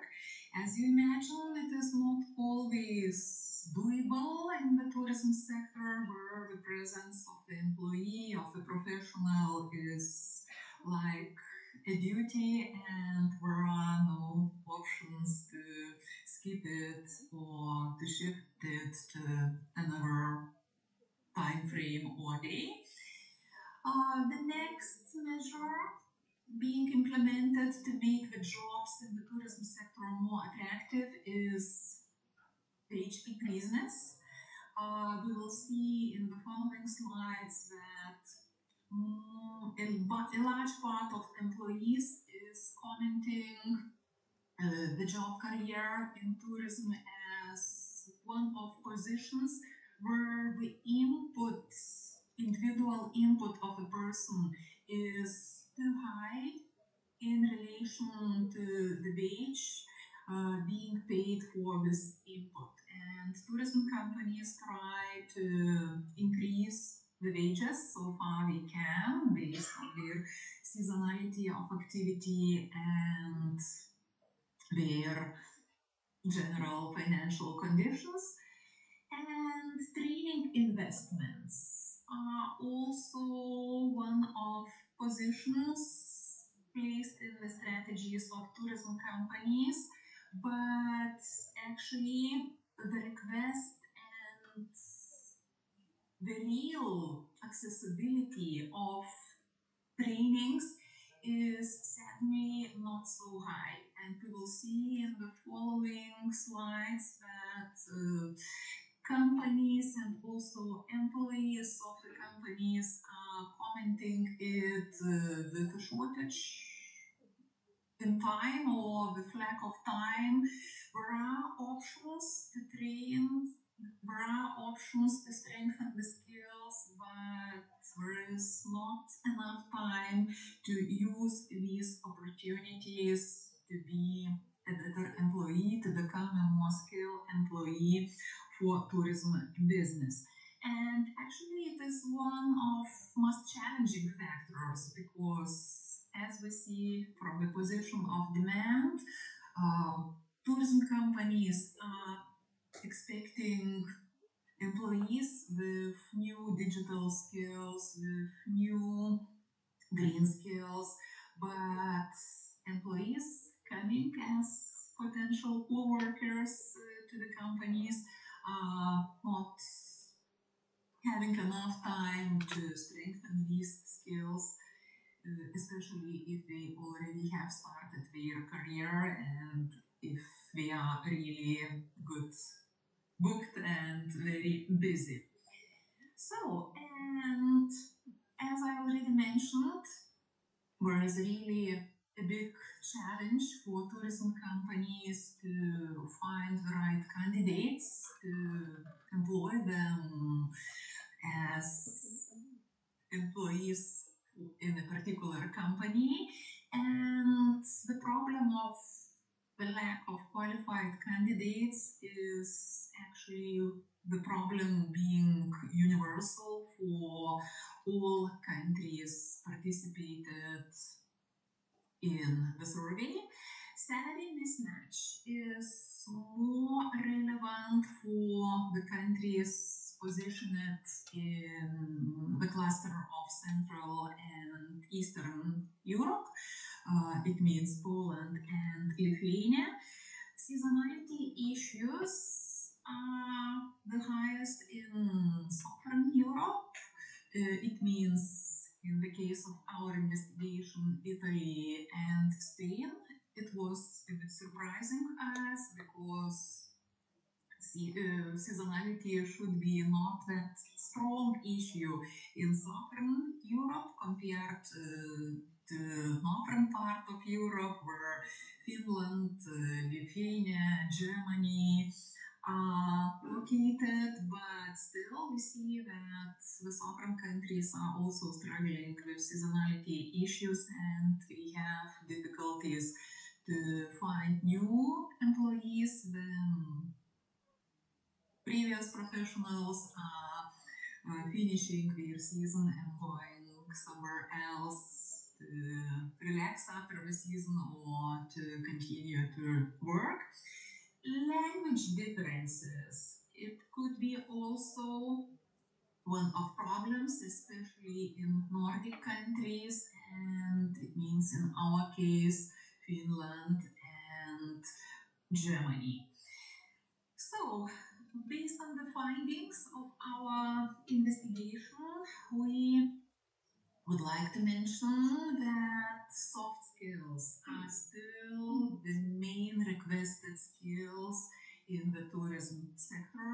In almost all businesses of tourism sector, we have in our sample size companies for accommodation, companies representing spa hotels and wellness centers, companies working for entertainment services and other activities, and all the variety of the sample size, all the variety of companies belonging to the sample size stated that soft skills are still the main significant position in all the skill amount of a potential candidate to work in the tourism sector.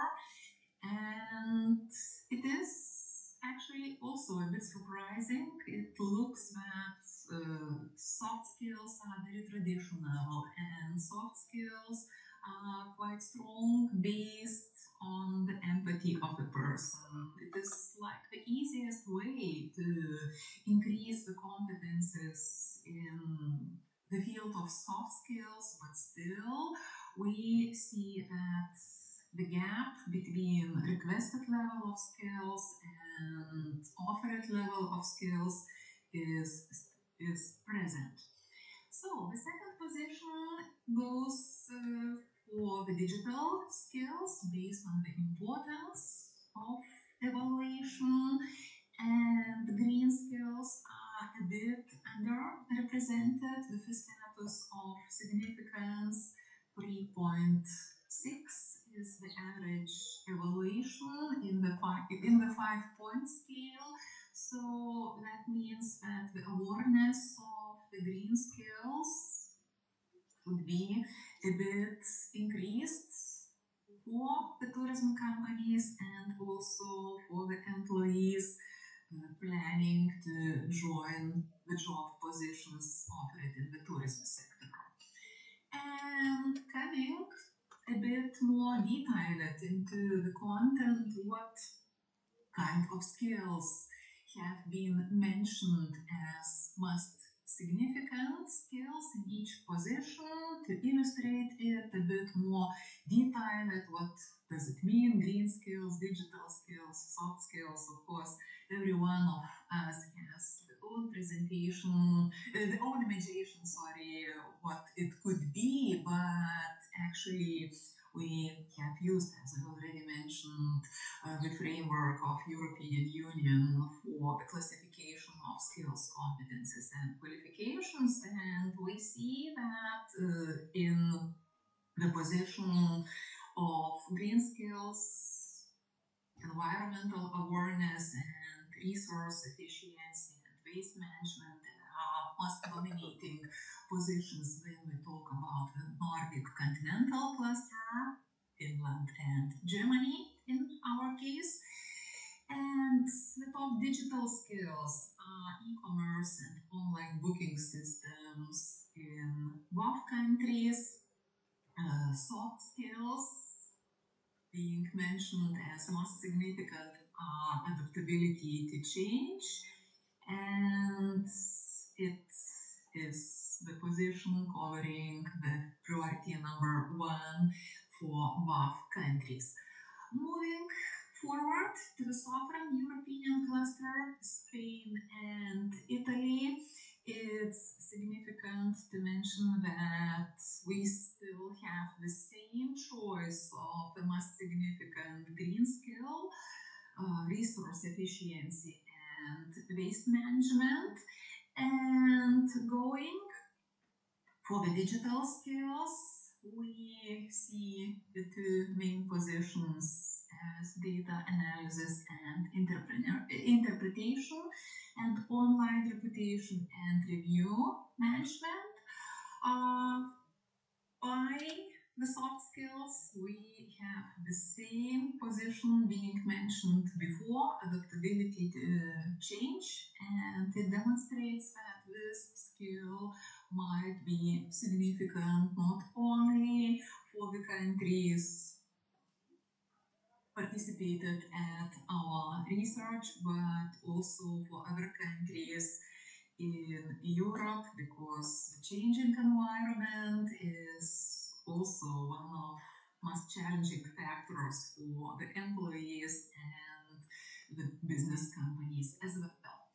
So, and the last group of countries, Central European countries, Lithuania and Poland, we see that the most requested skills are a bit different compared to the previous two clusters.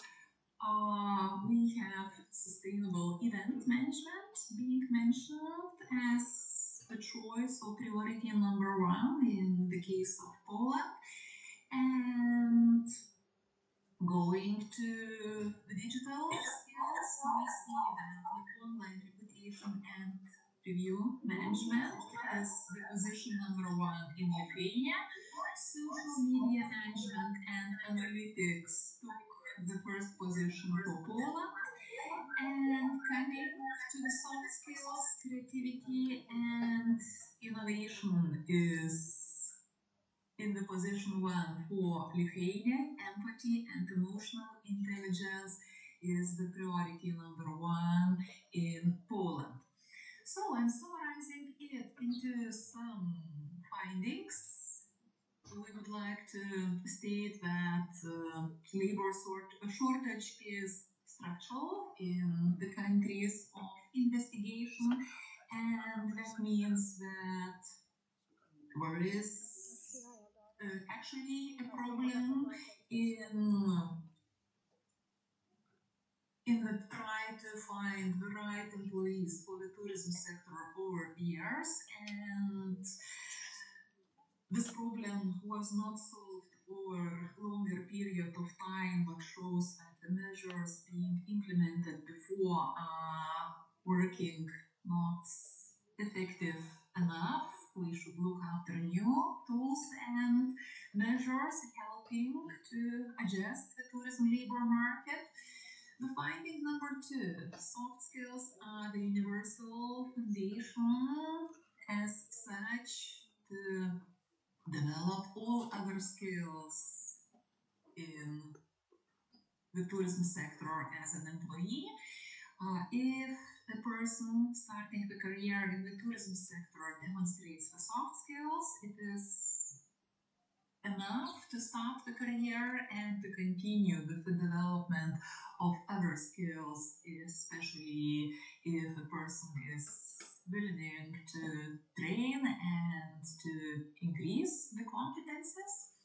The finding number 3 is formulated as green transition is recognized but not resourced. As I already already mentioned in the previous slides, we see that the green skills position was in the third position based on the significance of the skills. And actually, as we investigated in a more deeper going questions, there is lack on resources to foster the implementation of green skills to the practical work in the tourism sector, and especially small and medium enterprises in tourism are afraid that green transition requests additional financial investments being not presented at a particular moment of time, tourism companies. So, finding number 4, training is blocked by operational pressure, not absence of need, as I already mentioned it. There is also the explanation to it that based on lack of time, employees and tourism companies are spending not enough attendance to train the employers and to develop their skills. Flexibility is one of main preconditions to make the jobs in the tourism sector more attractive, but actually there are also other tools requested to make the career and the employment in the tourism sector attractive as such. And firstly, we have to mention good atmosphere and the workload, the amount of the workload and the wage increasement as such. And the last finding, the finding number 6, the path forward is sector specific and better training. That means that the sector is recognizing the need to be trained, the need to strengthen the entrepreneurship skills and also intrapreneurship. One of our next studies in the frame of investigation will be the study focused on how to strengthen the entrepreneurship of employees in the tourism sector, but focused on the tools and measures how to foster entrepreneurship of employees. We would like to share main recommendations presented on this slide. Actually, there is the need to give more freedom for tourism employees to design their work in the terms of time distribution, in the terms of responsibilities, and also in the terms to be able to make a decision in a particular situation. It is also significant to improve the access to small-scale finance, to enable individuals to establish one-person businesses, to start with small services, being very specific and requested by very clear targeted groups of tourists to be able to continue maybe with a larger scale of activity and additional services. It is also recommended to support digital and green business models, to provide consultations, to share good practice experiences between companies, and to make more familiar with models, what really works in the tourism business.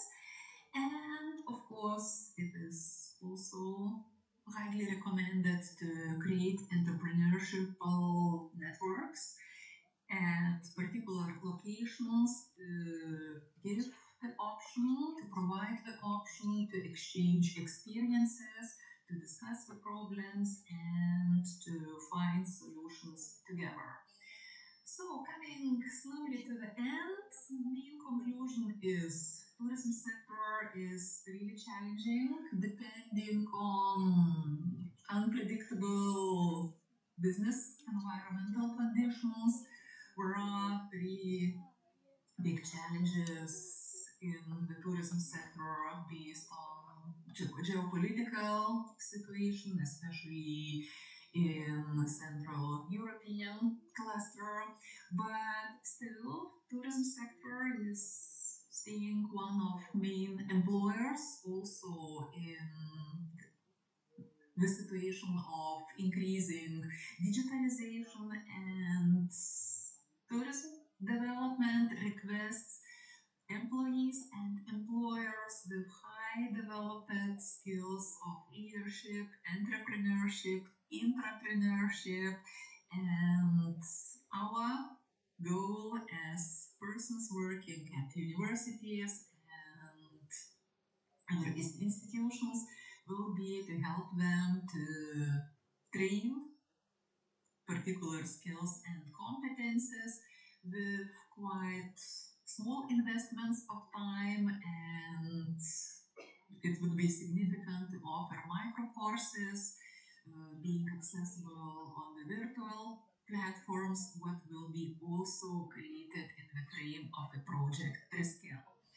So thank you so much for your attention. Thank you so much for listening my presentation. And if you have any questions, I will be happy to answer it.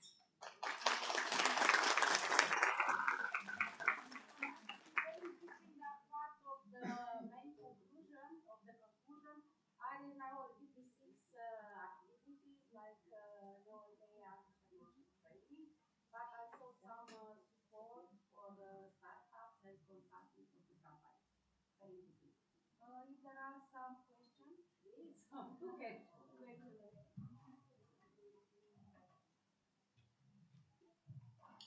Hello everyone, my name is Cristina Rambu, I'm from SNSPA from Bucharest.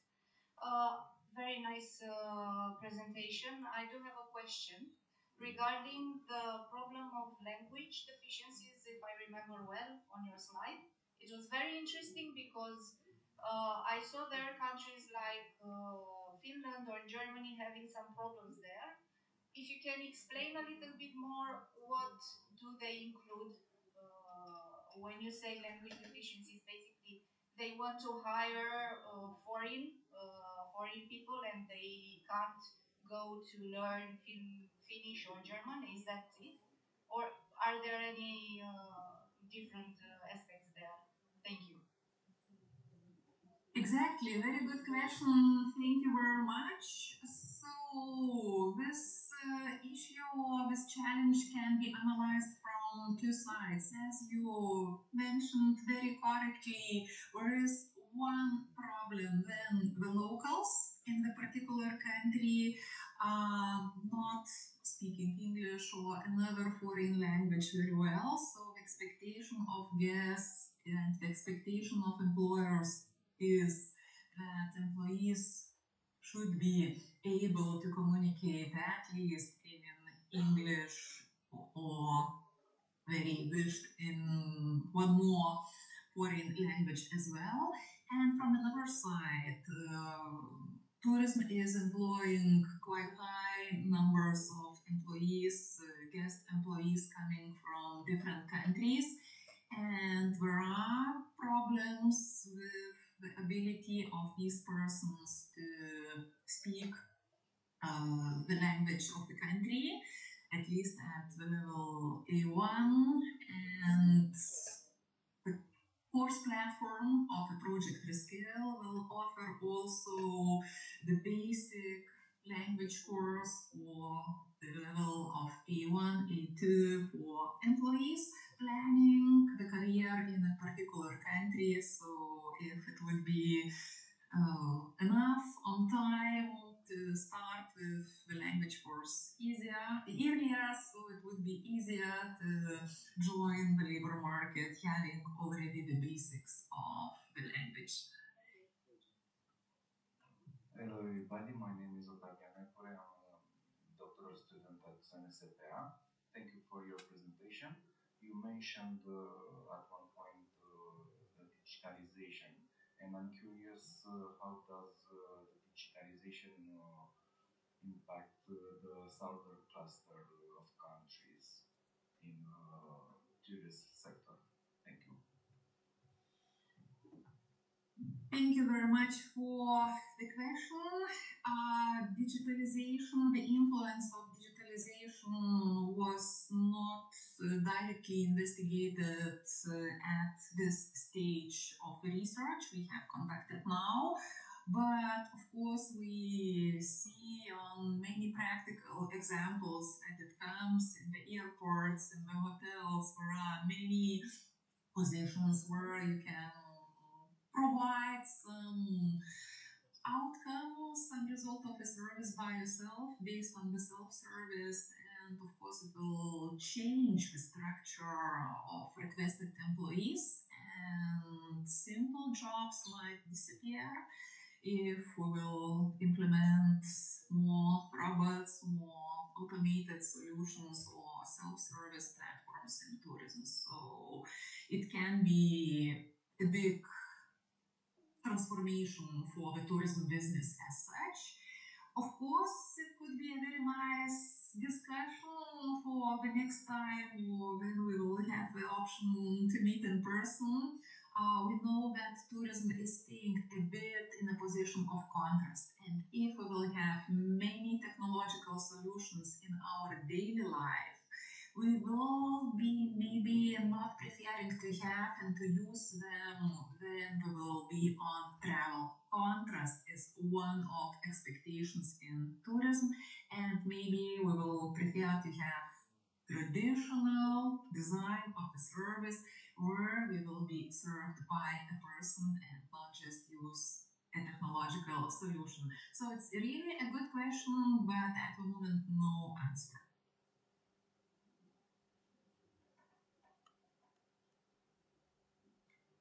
Are there any other questions in the room? Not. Thank you, Professor, very much for your presentation. Looking forward to seeing more from you. Thank you. I hope to see you.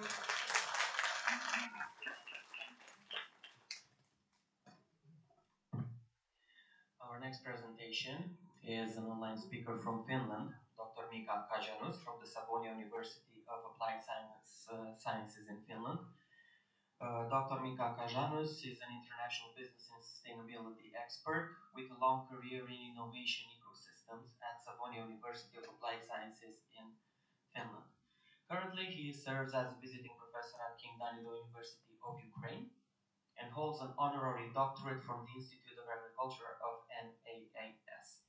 He is internationally recognized for developing advanced decision analysis methodologies for strategic planning and sustainability transitions under uncertainty.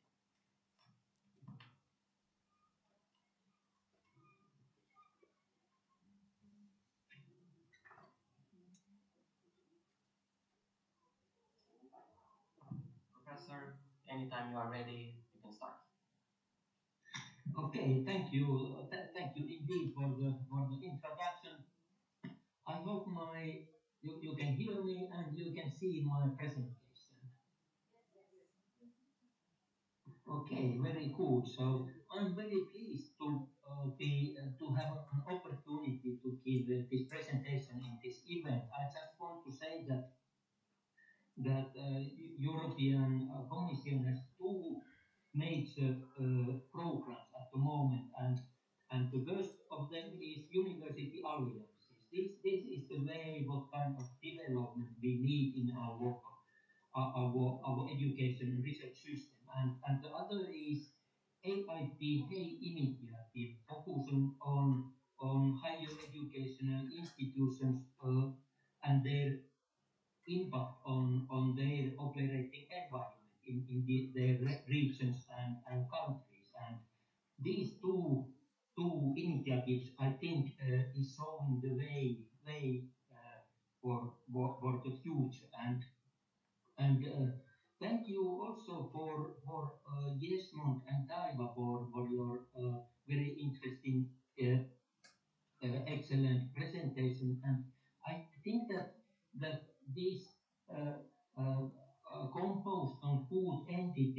entity. So yes, Mark was talking mainly on entrepreneurship, on individual point of view, and Daiva raised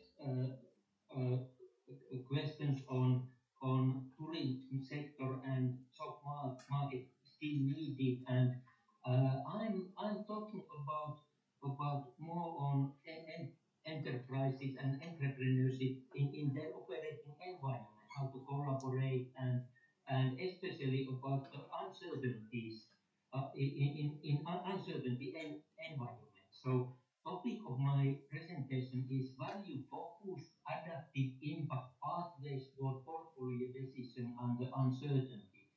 I will introduce on an approach and a decision support tool on that. And let me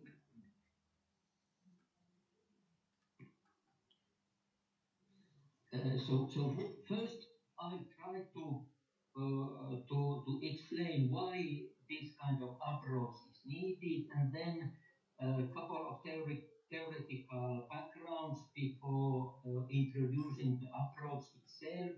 I will utilize an illustrative case example and its illustrative results as such before concluding and conclusion. So why?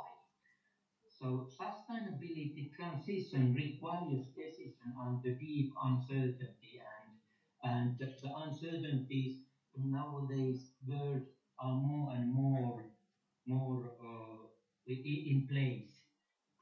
So and economic, environmental, and social objectives are often competing, and that's why value-based prioritization is essential. And single actions are fragile. Resilient outcomes emerge from adaptive portfolios of actions. So not just we cannot decide on only a one action, but we need to take into account also the other things affecting on that. And future states should represent desired societal outcomes, not only risks and threats. So in some, of course, future comes for us uh, as it is, and we cannot much affect on that. But in some point, there is a place where we can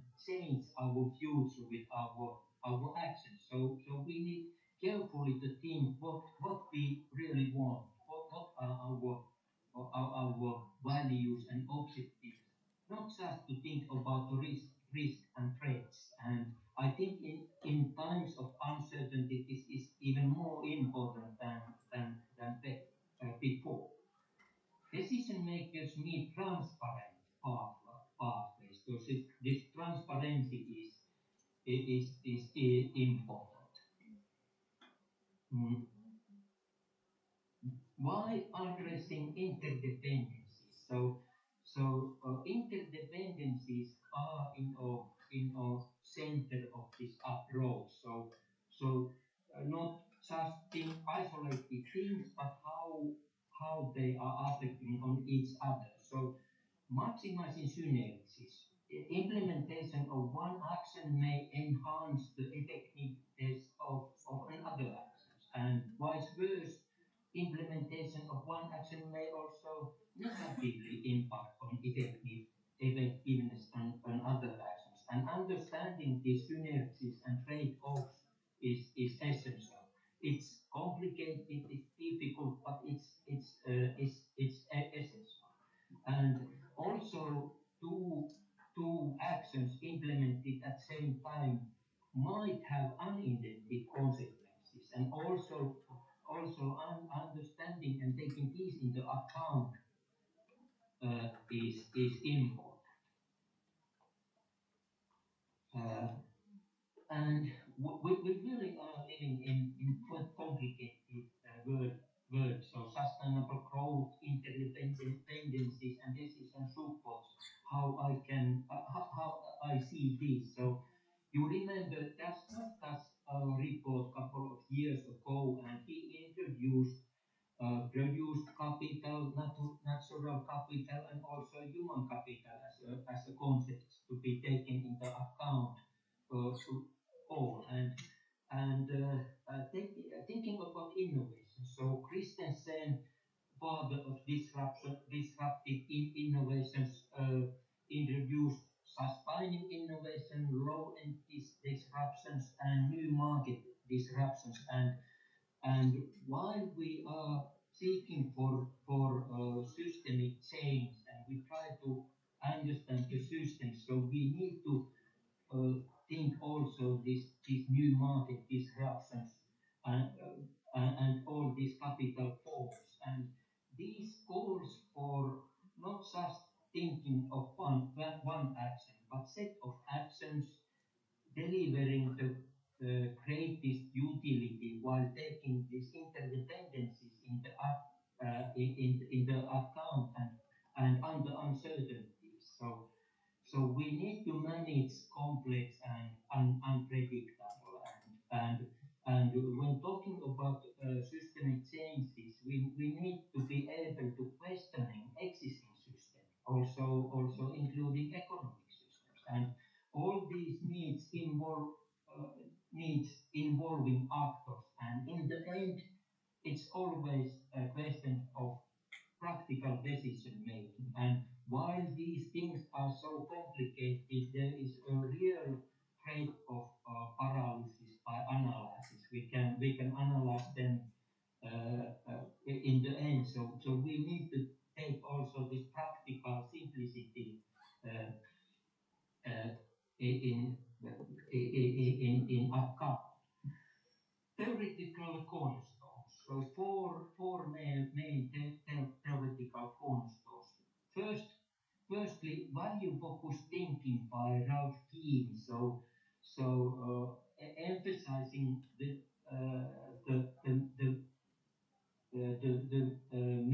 meaning of values, objectives, and thinking these not to start just with the problems, but thinking also the values behind and what we really want. So this is one theoretical background. Another is morphological scenarios and cross-consistency analysis. So trying to identify uncertainties and possibly future states in the future and making some sense of these dimensions, possibly future dimensions, and thirdly, a robust portfolio modeling.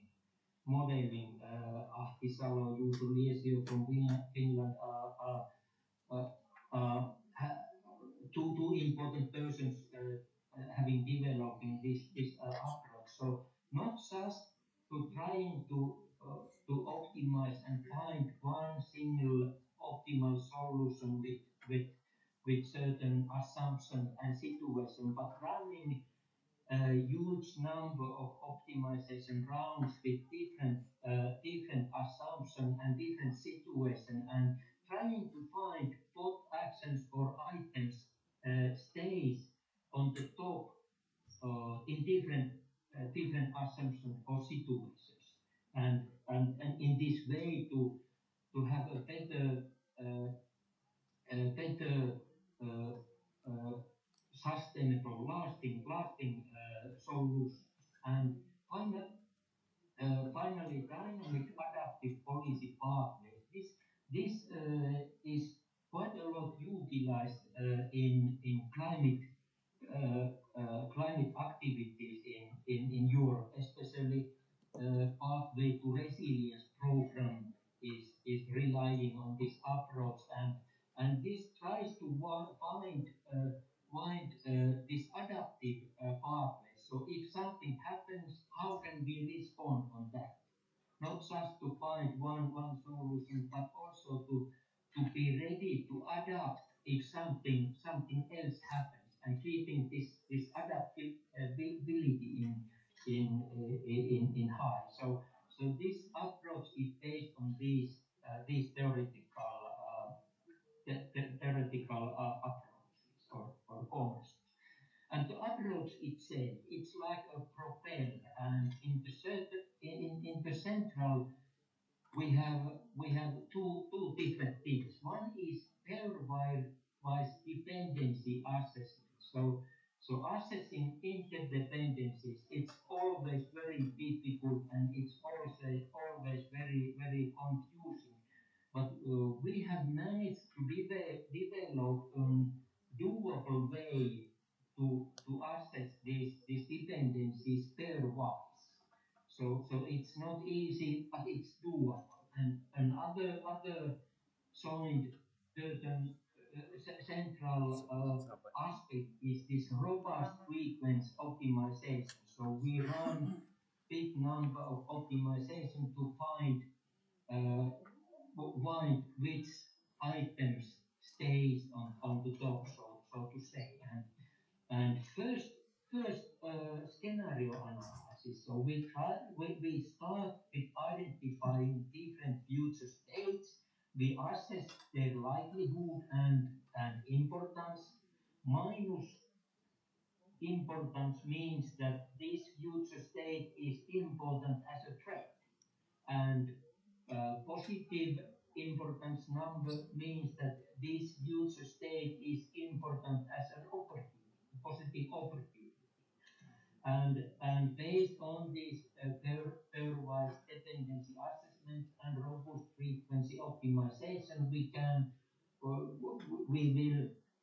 we will identify candidate scenarios, business as usual, most coherent scenarios, critical uncertainty scenarios, and also threat scenarios. And based on these scenarios, we go to portfolio analysis and we identify not just actions but also their possible impact. So action impact change, how we can how can we respond to these different future scenarios, and we identify action impact change, we assess their benefit, their feasibility, their dependencies, and run robust frequency optimization, and we will find recommended or possible candidate action clusters.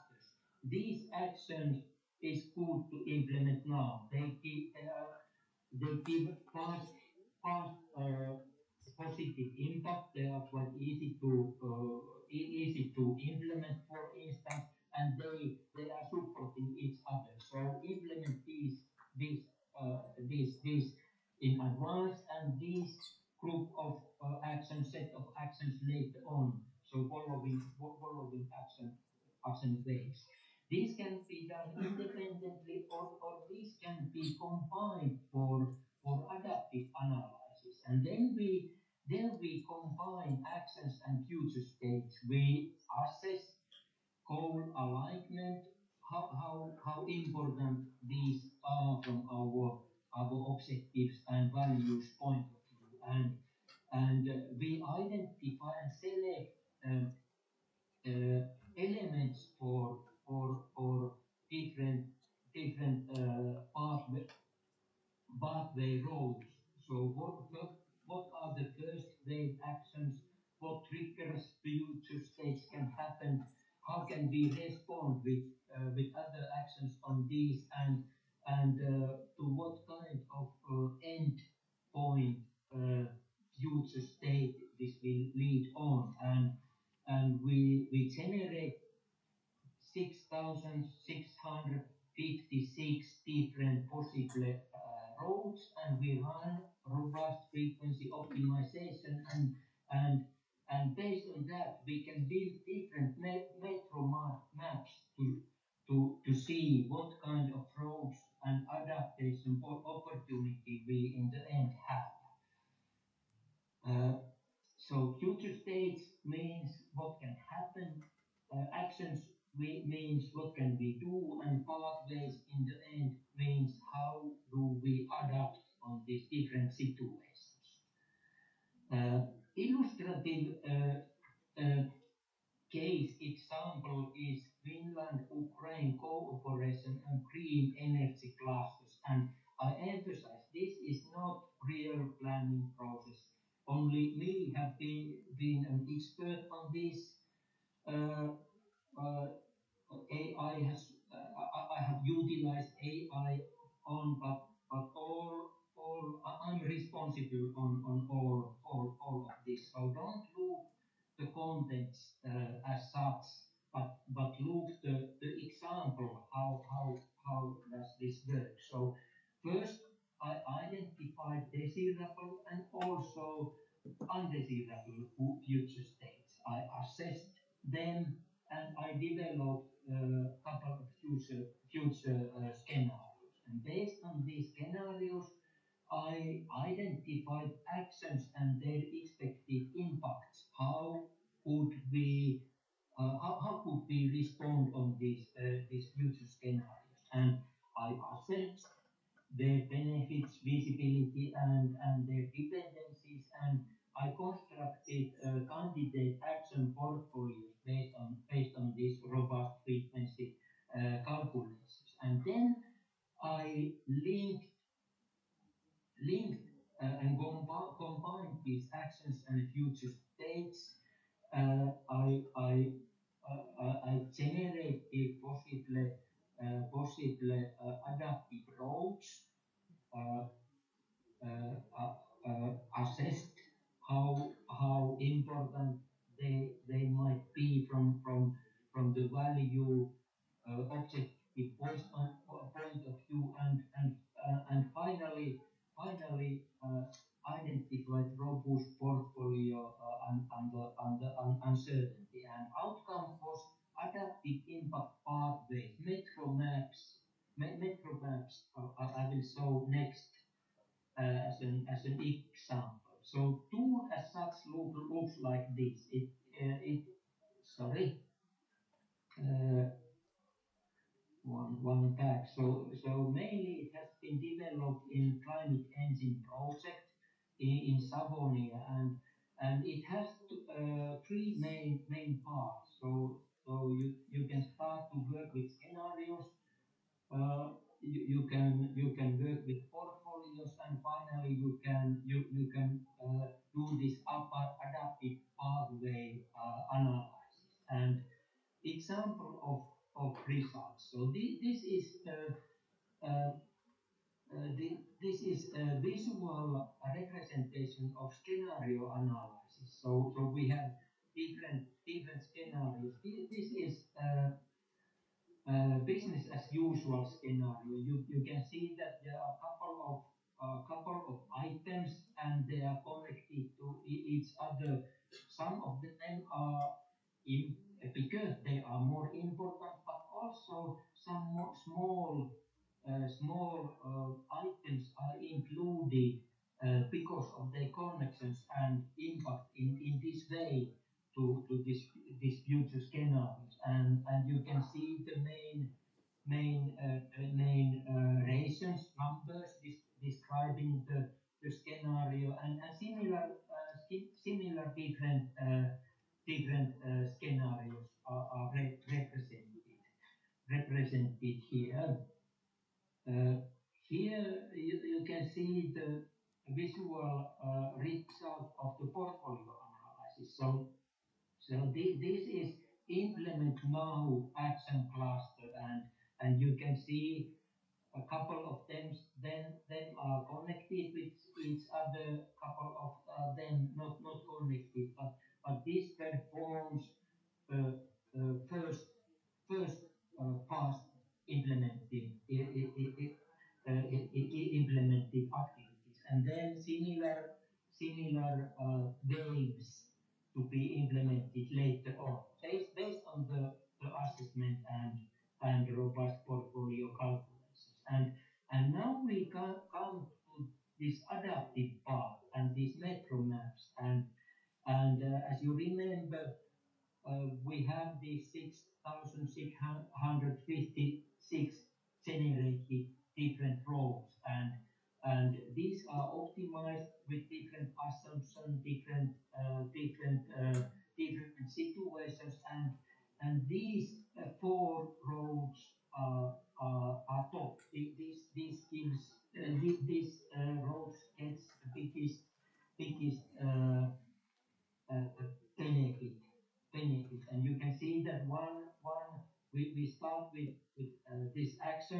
this trigger happens. This is the the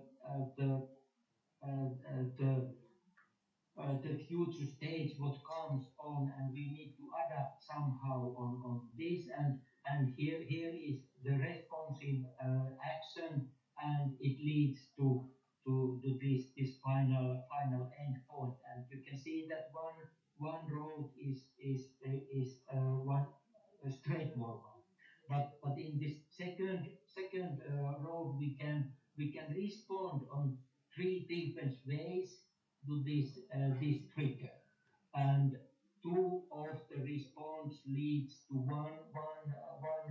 one endpoint state, and the third leads to different type of states. This is one visual. This visual is it, first we select the first action to take, and take a look what might happen after this first activity, and it shows what roads are possible after each triggering activities, and in this example you can see that after this first action, anything what happens what we have identified, we can respond on that, and finally have an acceptable good endpoint in the end. And the next visual, we select an endpoint and take a look what uh, take a look all possible starting activities and what can happen after that, and how can we respond on these happenings on these triggers, and in this example you can see that any possible first wave actions, what happens, we still can have a road to this selected endpoint. And the next analysis, here we illustrate the endpoint risks. So when we select this endpoint, we the optimization finds to all first wave actions these triggers with with the best response uh, being weak, critical, or even to collapse. In this example, no road collapses, but we have weak roads on this. Next view, this is endpoint vulnerabilities, and this is similar to previous one, but this shows the road and what is the limit to the collapsing point. So what are the key vulnerabilities if we select this kind of roads? These were the example of the results and key findings from this illustrative case example after all these phases. So no regret action emerged despite uncertainty, and across diversity futures, certain actions consistently support the desirable outcomes, like adaptive portfolio governance, industrial symbiosis platform, shared adaptive roadmaps, shared energy data platforms, and joint security capabilities. So some actions create value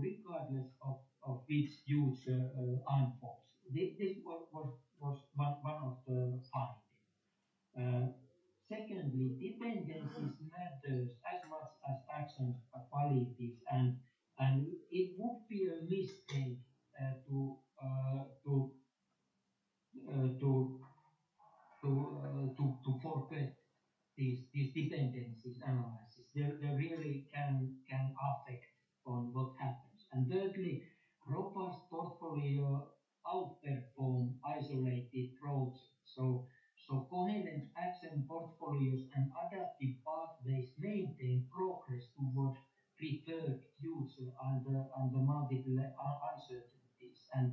And what kind of added value this kind of approach can give? First, from portfolios to pathways. So not just to identify portfolios, but to pathways, how to go on. And from static plans to dynamic strategies and identification and vulnerable pathways. This identification of these vulnerabilities is one of the possible added values and quantitative comparison alternatives. So a lot of calculations, transparent calculations, and you can trace these calculations in this way that the results are transparent. And it's not just identification of of the actions or portfolios, but it is an identification of robust adaptive pathways that maintain progress towards prepared future under deep uncertainty. This is the main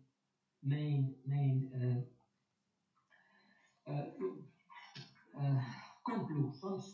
So scenario analysis, it has been used long before, and it has proven its value as well. Portfolio analysis. We also implemented with climate roadmaps in ILCA and in climate engine project. But this adaptive analysis, this is new and not real world experiences yet. So actually, this is the first time I'm presenting this. This is very new approach, and I'm really interested to hear the feedback. What do you think? So conclusion, it requires commitments, time investment, maybe 3 hours to define scenarios, 3 hours to define portfolios, 3 hours to define adaptive pathways for participants. And it's difficult. All these assessments are difficult and high cognitive load. So success depends, as usual, active participation, openness, and self-knowledge. That's the main thing, and this tool can support this participation.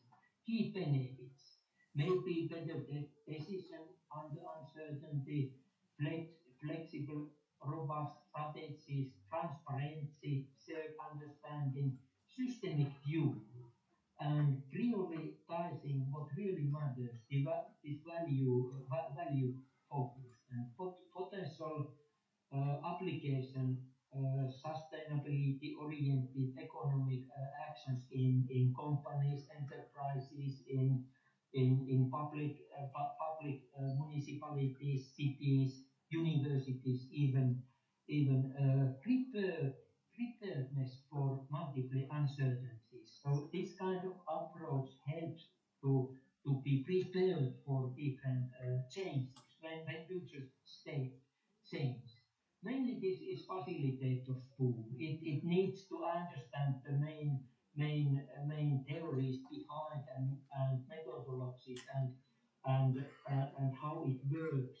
So it needs a facilitator to translate all this to participants as such.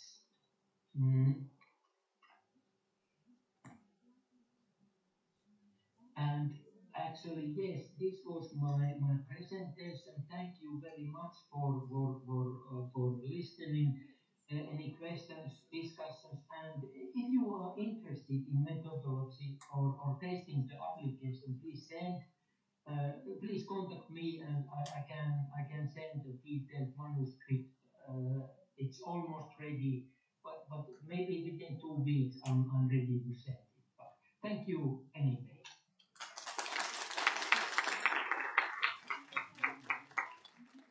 Thank you so much. use in climate aging projects. If there are some questions or curiosity related to this subject, please. Hello, Mika. Olivia from Stefan Cel Mare University, Faculty of Economics, congratulations for the paper. Okay, thank you. Congratulations for the paper and also for the huge effort to implement the methodology, the set of tools, and so on. I really have a curiosity regarding the case study you have presented, linking Finland and also Ukraine. What was the, and I really hope that my question relates with your paper, and I'm so excited to see the final results.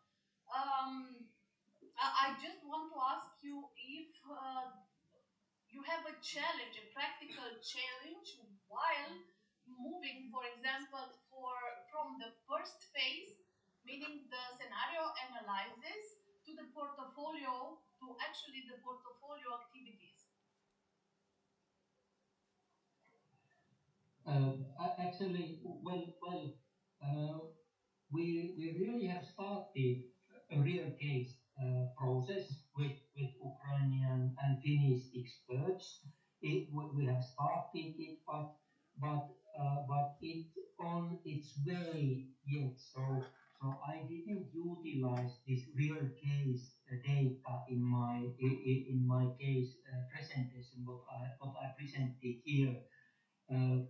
We didn't have enough time to progress the real case, but I would say that building the scenarios work. It first it would make much more easier to prepare the portfolios after that when you have an understanding about what kind of different futures you are preparing the possible actions. It's much more easier after that. So Ottilia, this is my view on your question. Thank you. Thank you, Mika. Yes, I remember in the ILCA project that was previous climate engine project, we used this method with a representative from Siret. Thank you very much, Alina. We support them to organize this climate roadmap for Ukraine and Romania. But now I saw these instruments became more and more sophisticated and more, let's say, adaptable to this to economic reality. Maybe Anton or some curiosity, maybe somebody want to ask something. Yes, please. Because also it's in our project. Yeah. Hello, everyone. My name is Anton. I'm from Ukraine. Hello, Mika. Can you hear me? Yes. Yeah. I must say that it was an honor for me, together with our partners, to see how you progress with this idea and how it's finally structured, and everyone saw that this logic, how it can be used and utilized in management, and especially in the top management, because it's usually it's very hard to identify all the possible scenarios and actually find a road, a pathway to deal with them. And I know that Mika likes to think about the future and opportunities and how it can develop further. So I have a question for you, Mika. Today, previous participants already raised the question of AI, and you also mentioned this AI development in your presentation. So what is your opinion? When we will be able to identify the actual routes for an in decision making? So when you will have this data and when you will have your pathway, who will be able to actually make a decision better, AI or top management, for example?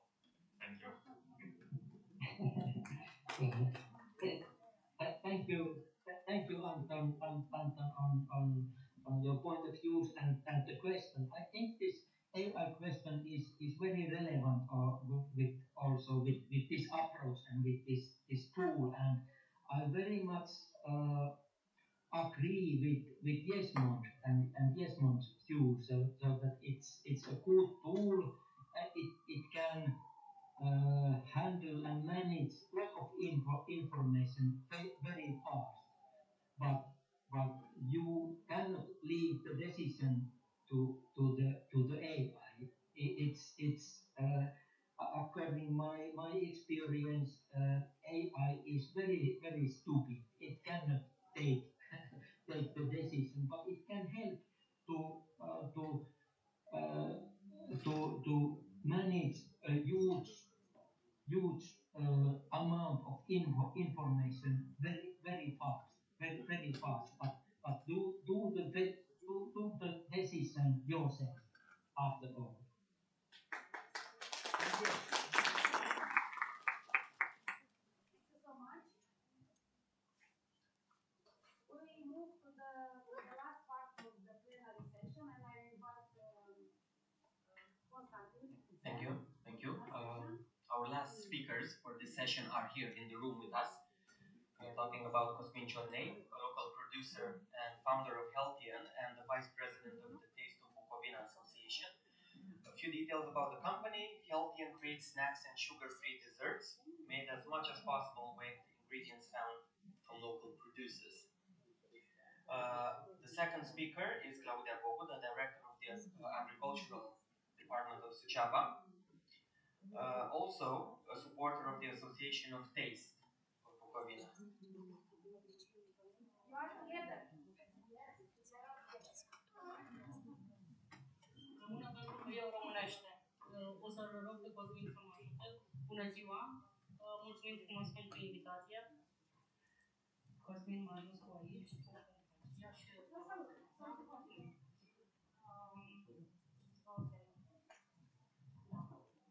dat fiind faptul că engleza mea nu e foarte bună, o să-l rog pe Cosmin să mă ajute.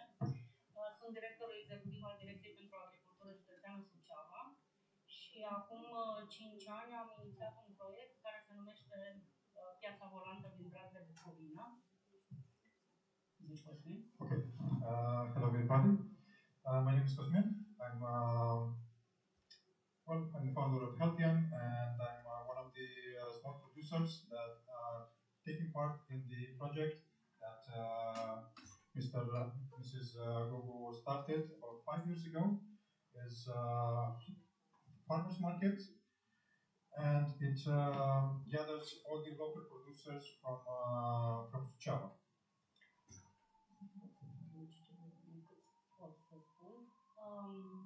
Ineditul proiectului constă în faptul că, dincolo de piața volantă, este de fapt un mic incubator de afaceri.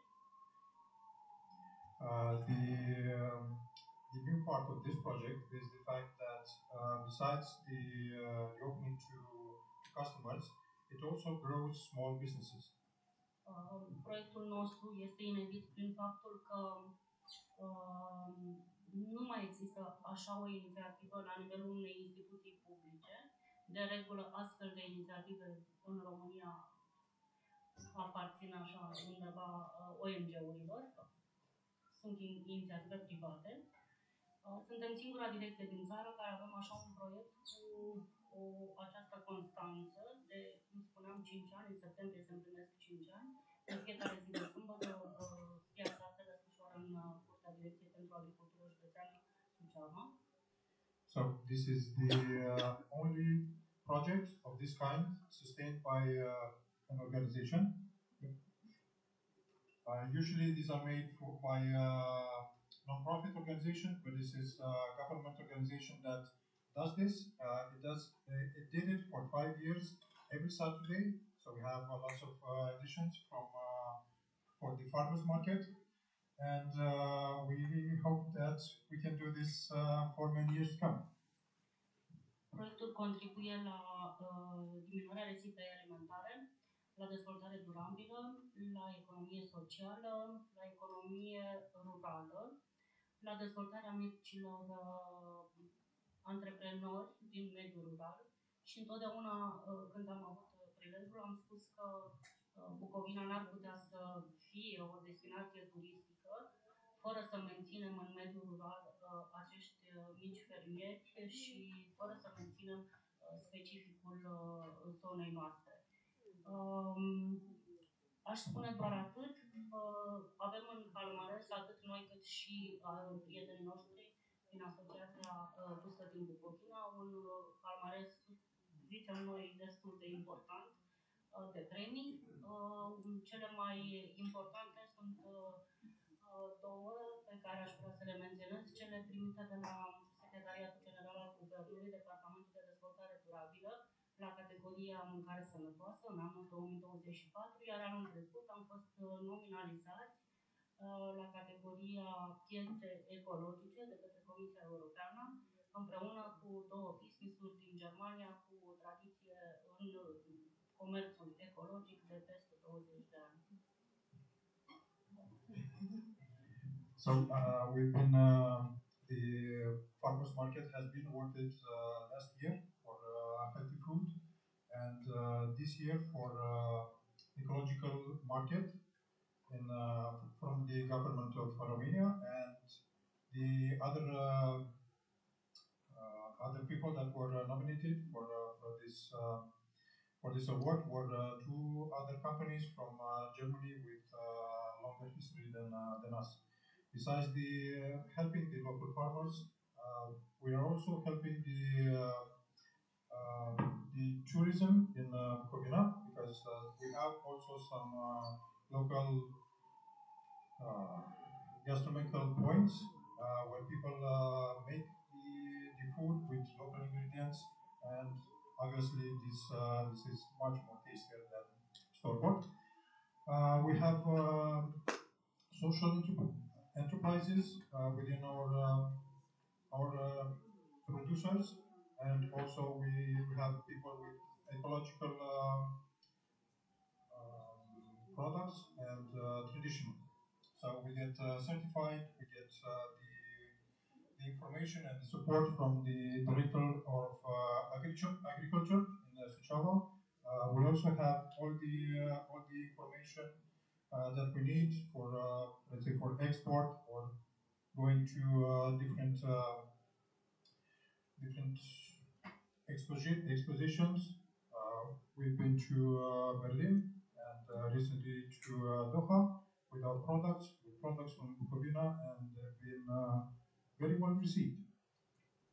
Okay, vă așteptăm afară în curtea facultății, să gustați din Bucovina și vă lăsăm să vizualizați cred 5 minute de filmuleț despre proiectul nostru.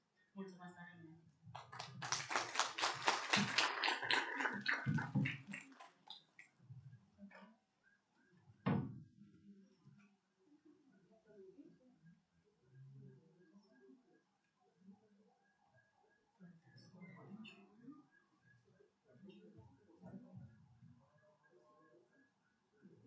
County Directorate for Agriculture is a public institution under the authority of the Ministry of Agriculture. Our motivation: in a time marked by economic, climate, and social transformations, rural areas must not be seen as the margins of the economy, but as active hubs, deeply rooted in tradition and capable of offering sustainable solutions for future challenges. Our goal: to strengthen a modern rural identity based on local values, civic engagement, digitalization, adapted services, a functional entrepreneurial economy, and a circular economy. The role, launched on September 4th, 2021, initially as a periodic market, it quickly evolved into a weekly voluntary initiative organized by the Agricultural Directorate. Farmers Market, the Din Drag de Bucovina, provides an authentic and safe space for local producers. Each week, small farmers and producers showcase both primary and processed products to consumers, building a solidarity-based relationship that highlights local goods, seasonal vegetables, dairy, honey, homemade bread, artisanal meats, preserves, and natural syrups. This action reflects European projects such as Farm to Fork, the Green Deal, carbon emission reduction, biodiversity, food waste reduction, environmentally friendly food, water consumption reduction, rejuvenation of the farming community, and involvement of rural women in entrepreneurship. It is more than a market, an incubator of agricultural entrepreneurial initiatives, a validation space for small, early-stage producers. interface between rural producers and urban consumers, built on trust, quality, and respect. Contribution to the Sustainable Development Goals, SDGs. County Directorate for Agriculture contributes to the achievement of the following SDGs through locally adapted actions. 2 Sudanese pounds zero hunger. Supporting local production, especially in strategic areas, tomatoes, garlic, potatoes, native pig breeds, and beekeeping. 4 Sudanese pounds quality education. Partnerships with agricultural high schools, promoting vocational orientation in agriculture. 11 Sudanese pounds sustainable communities, developing market infrastructure, supporting smart villages. SDG 12 responsible consumption and production, raising consumer awareness, combating food waste. SDG 13 climate action, supporting agroecological practices and climate adaptation. SDGs 16 and 17 strong institutions and partnerships, collaboration with LAGs, NGOs, and local authorities. Labeling and traceability, bridges of trust between producers and consumers. A product label is not just a legal requirement, but a tool for certifying quality, origin, and food safety. Agricultural Directorate encourages certification of local products, promotes labels among lowland and mountain producers such as traditional product, mountain product, organic product, established recipe, provides advisory services for accessing European quality schemes. Responsible production, packaging, and consumption, a sustainable rural economy. Short supply chains and local consumption are becoming key elements in the agri-food strategy, especially in our region bordering an armed conflict. Through the farmers market and other local initiatives, the Agricultural Directorate becomes a strategic institution, professionally contributing through its engineers and specialists to strengthening the circular economy in rural communities across the county. Financial independence, from subsidies to local entrepreneurship. The Agricultural Directorate supports the transformation of producers into small entrepreneurs by facilitating access to European funds, supporting the formation of cooperatives and associations, advising rural startups. Rural-urban integration, complementarity, and territorial cohesion. The Agricultural Directorate promotes the connection between rural and urban areas through distribution and logistics infrastructure, promotion of rural tourism and agri-education, development of partnerships between villages and cities for fair access to markets, products, and services. In conclusion, County Directorate for Agriculture is more than a public service. It is a support ecosystem, a platform for local innovation, and a strong voice in the regeneration of rural identity and initiatives. It encourages young people to use the rural area as a launchpad for entrepreneurship, connecting to consumers in our region and throughout Europe. Through commitment, expertise, and sustainable partnerships, we transform local agriculture from raw products to processed goods into a driver of social cohesion, sustainable economy, and regional Bukovinian pride. Thank you for your trust, and we invite you, every Saturday, to the Farmers Market, Din Drag de Bukovina, the place where fresh local products become a certainty for consumers in Saxiva County.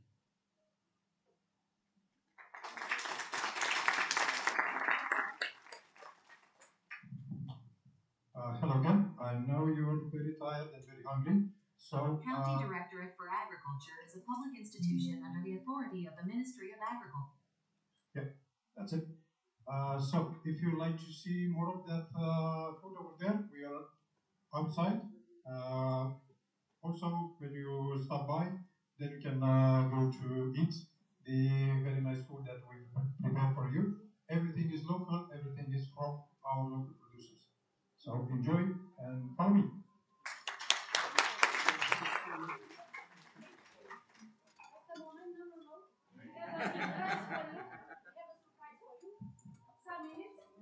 Yes, dear attendants, I would like to present the last speaker for today.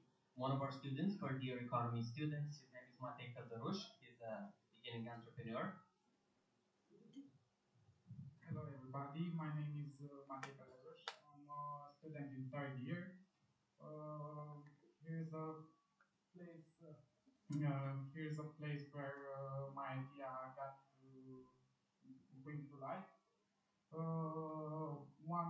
year and a half ago, I was here at my first competition in university, a business plan competition where I presented my business where we transform recycled jeans to new objects.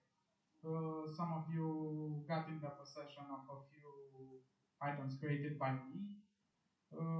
And with the help of university, Bucovina Institute and EduMax and the Business Club, I've started a social enterprise. I got EU funds, and now I have 4 employees.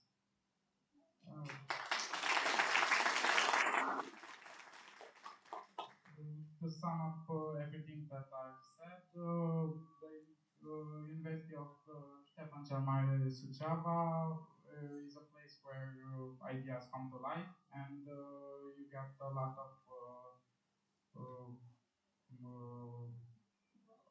of support from the teachers and from the students. Thank you, everybody. Let's have a picture in front before we go in the. If you have questions from Matei. We have, yes. This is Timber's Please.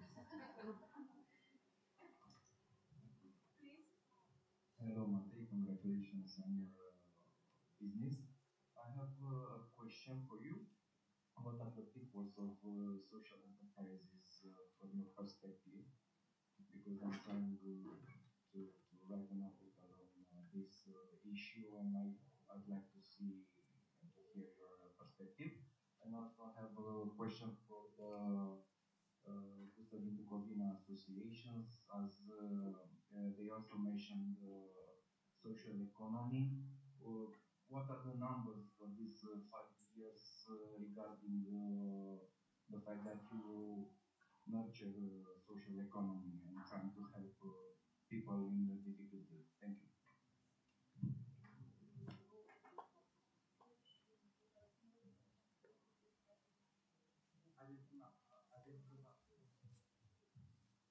I didn't understand the first part of the question.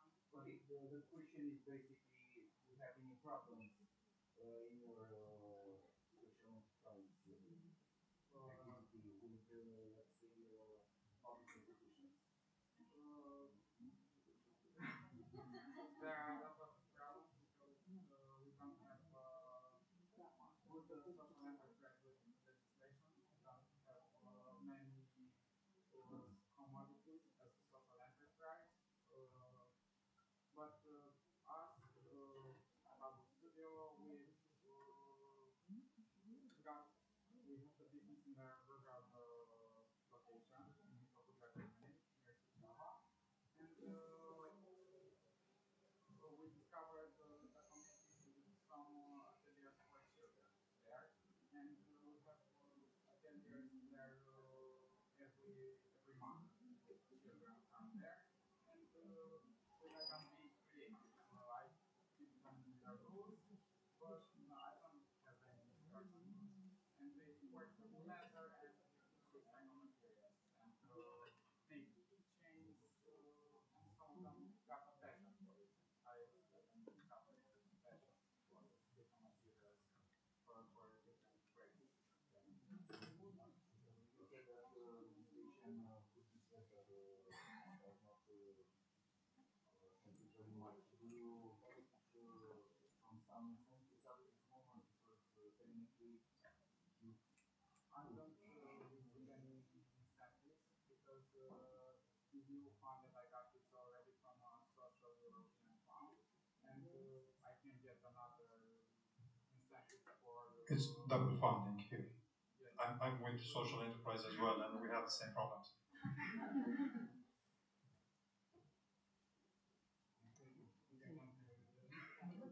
What was the question for me? Sorry? If you can provide some numbers for this activity for the last 5 years. Yeah, for the association and the farmers market. Social economy and enterprise. For social economy, so and so. For what the director has done and what is going on in the market is the fact that we have several people that came from outside. They came back to Romania. They started the business, and they have an opportunity to sell and to also employ other people and work for them. We have the gastronomical points that are still something that helps the community because they have to purchase the ingredients from around their area. So there is that. We provide also healthy food. We have, like we said, the organic materials, mountain accreditation, and traditional. We keep the tradition going with the products that we made. There are old recipes. For the part of the social economy of things, just from my part, because I do the healthy food, I do the workshops with the children. We also have many of our producers go to school in the Green Week or other kind of weeks that they have during all schools. We have partnerships with the educational institutes. Our people go there. They explain to the children what it's like to have a farm, to raise bees, to make milk or anything, depending on the producer as well. I'm on the part of healthy eating, sugar-free sweets, natural ingredients. Go to schools as well, and also do workshops in my place. What else? We also have like for Easter, for Christmas, for some holidays, we try to gather some of our food because we have lots of producers and give away to people that are actually in need, especially on those occasions. But more than often, we give on other occasions, and also the blood donors. We go at least every year, or a part of us, we go to donate blood because we can.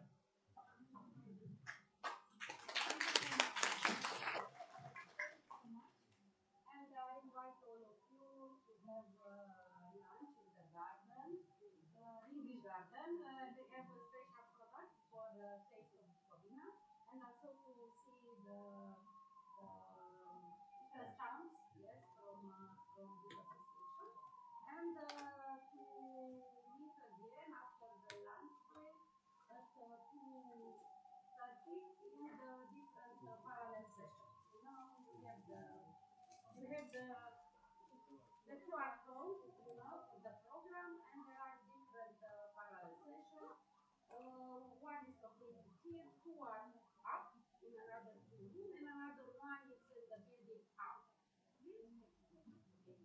And for the evening, the dinner will be at Bukovina. Okay, but we will give you more detail. I will go to the rooms, and for the parallel session, I will come with the details. Thank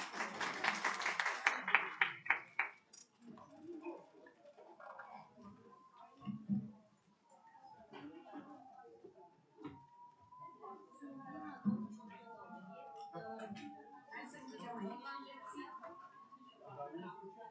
Închidem aici, nu? Bye to online colleagues. Thank you so much for participating. See you in the parallel session after the lunch break. Thank you. Hai să facem o fotografie. Send a picture before.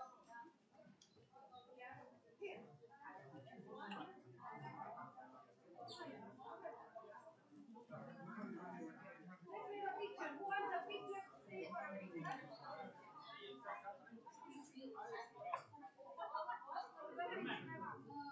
All of us. How many times? All? I need 4 pictures. Yes, all of us.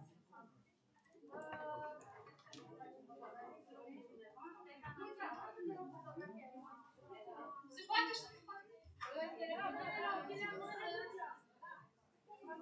Poți face? Gata, o să ne faci o studentă. Să ne trimiți poza.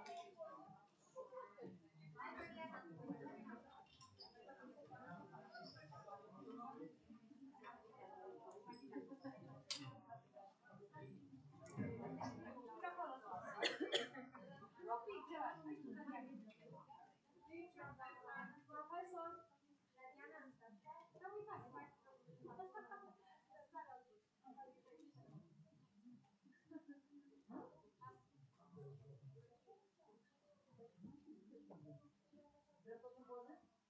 Da.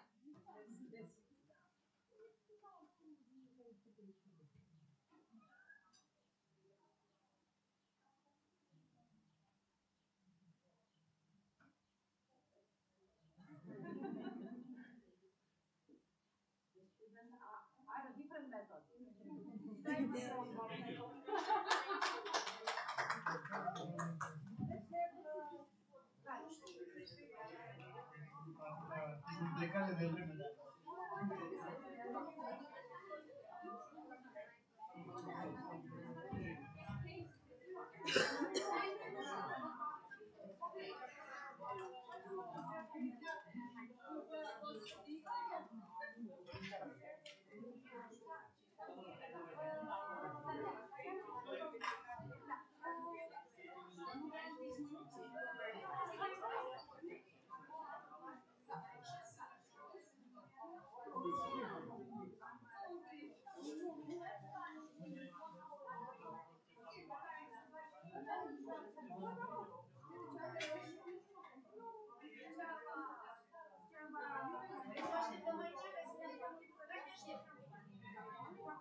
Mulțumesc pentru tot suportul, echipa mea.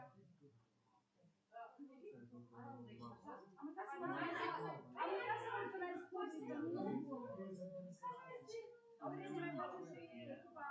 Trebuie să mai facem și echipa de oreste. Ce părți?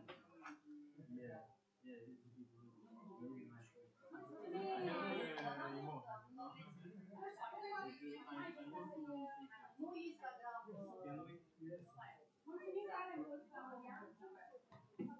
Și asta arată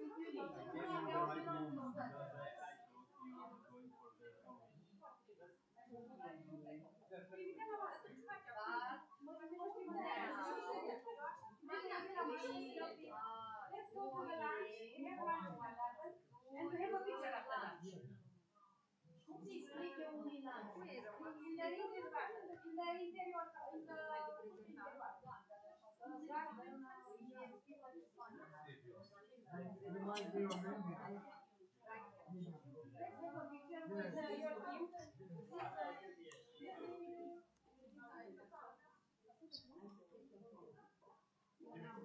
Let's take a picture with your team.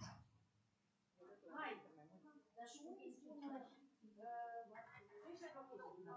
da,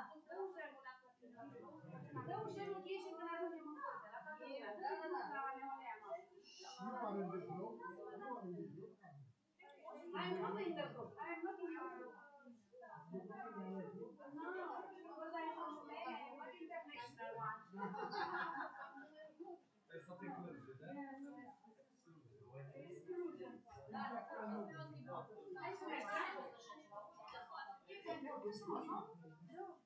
Am chideam asta.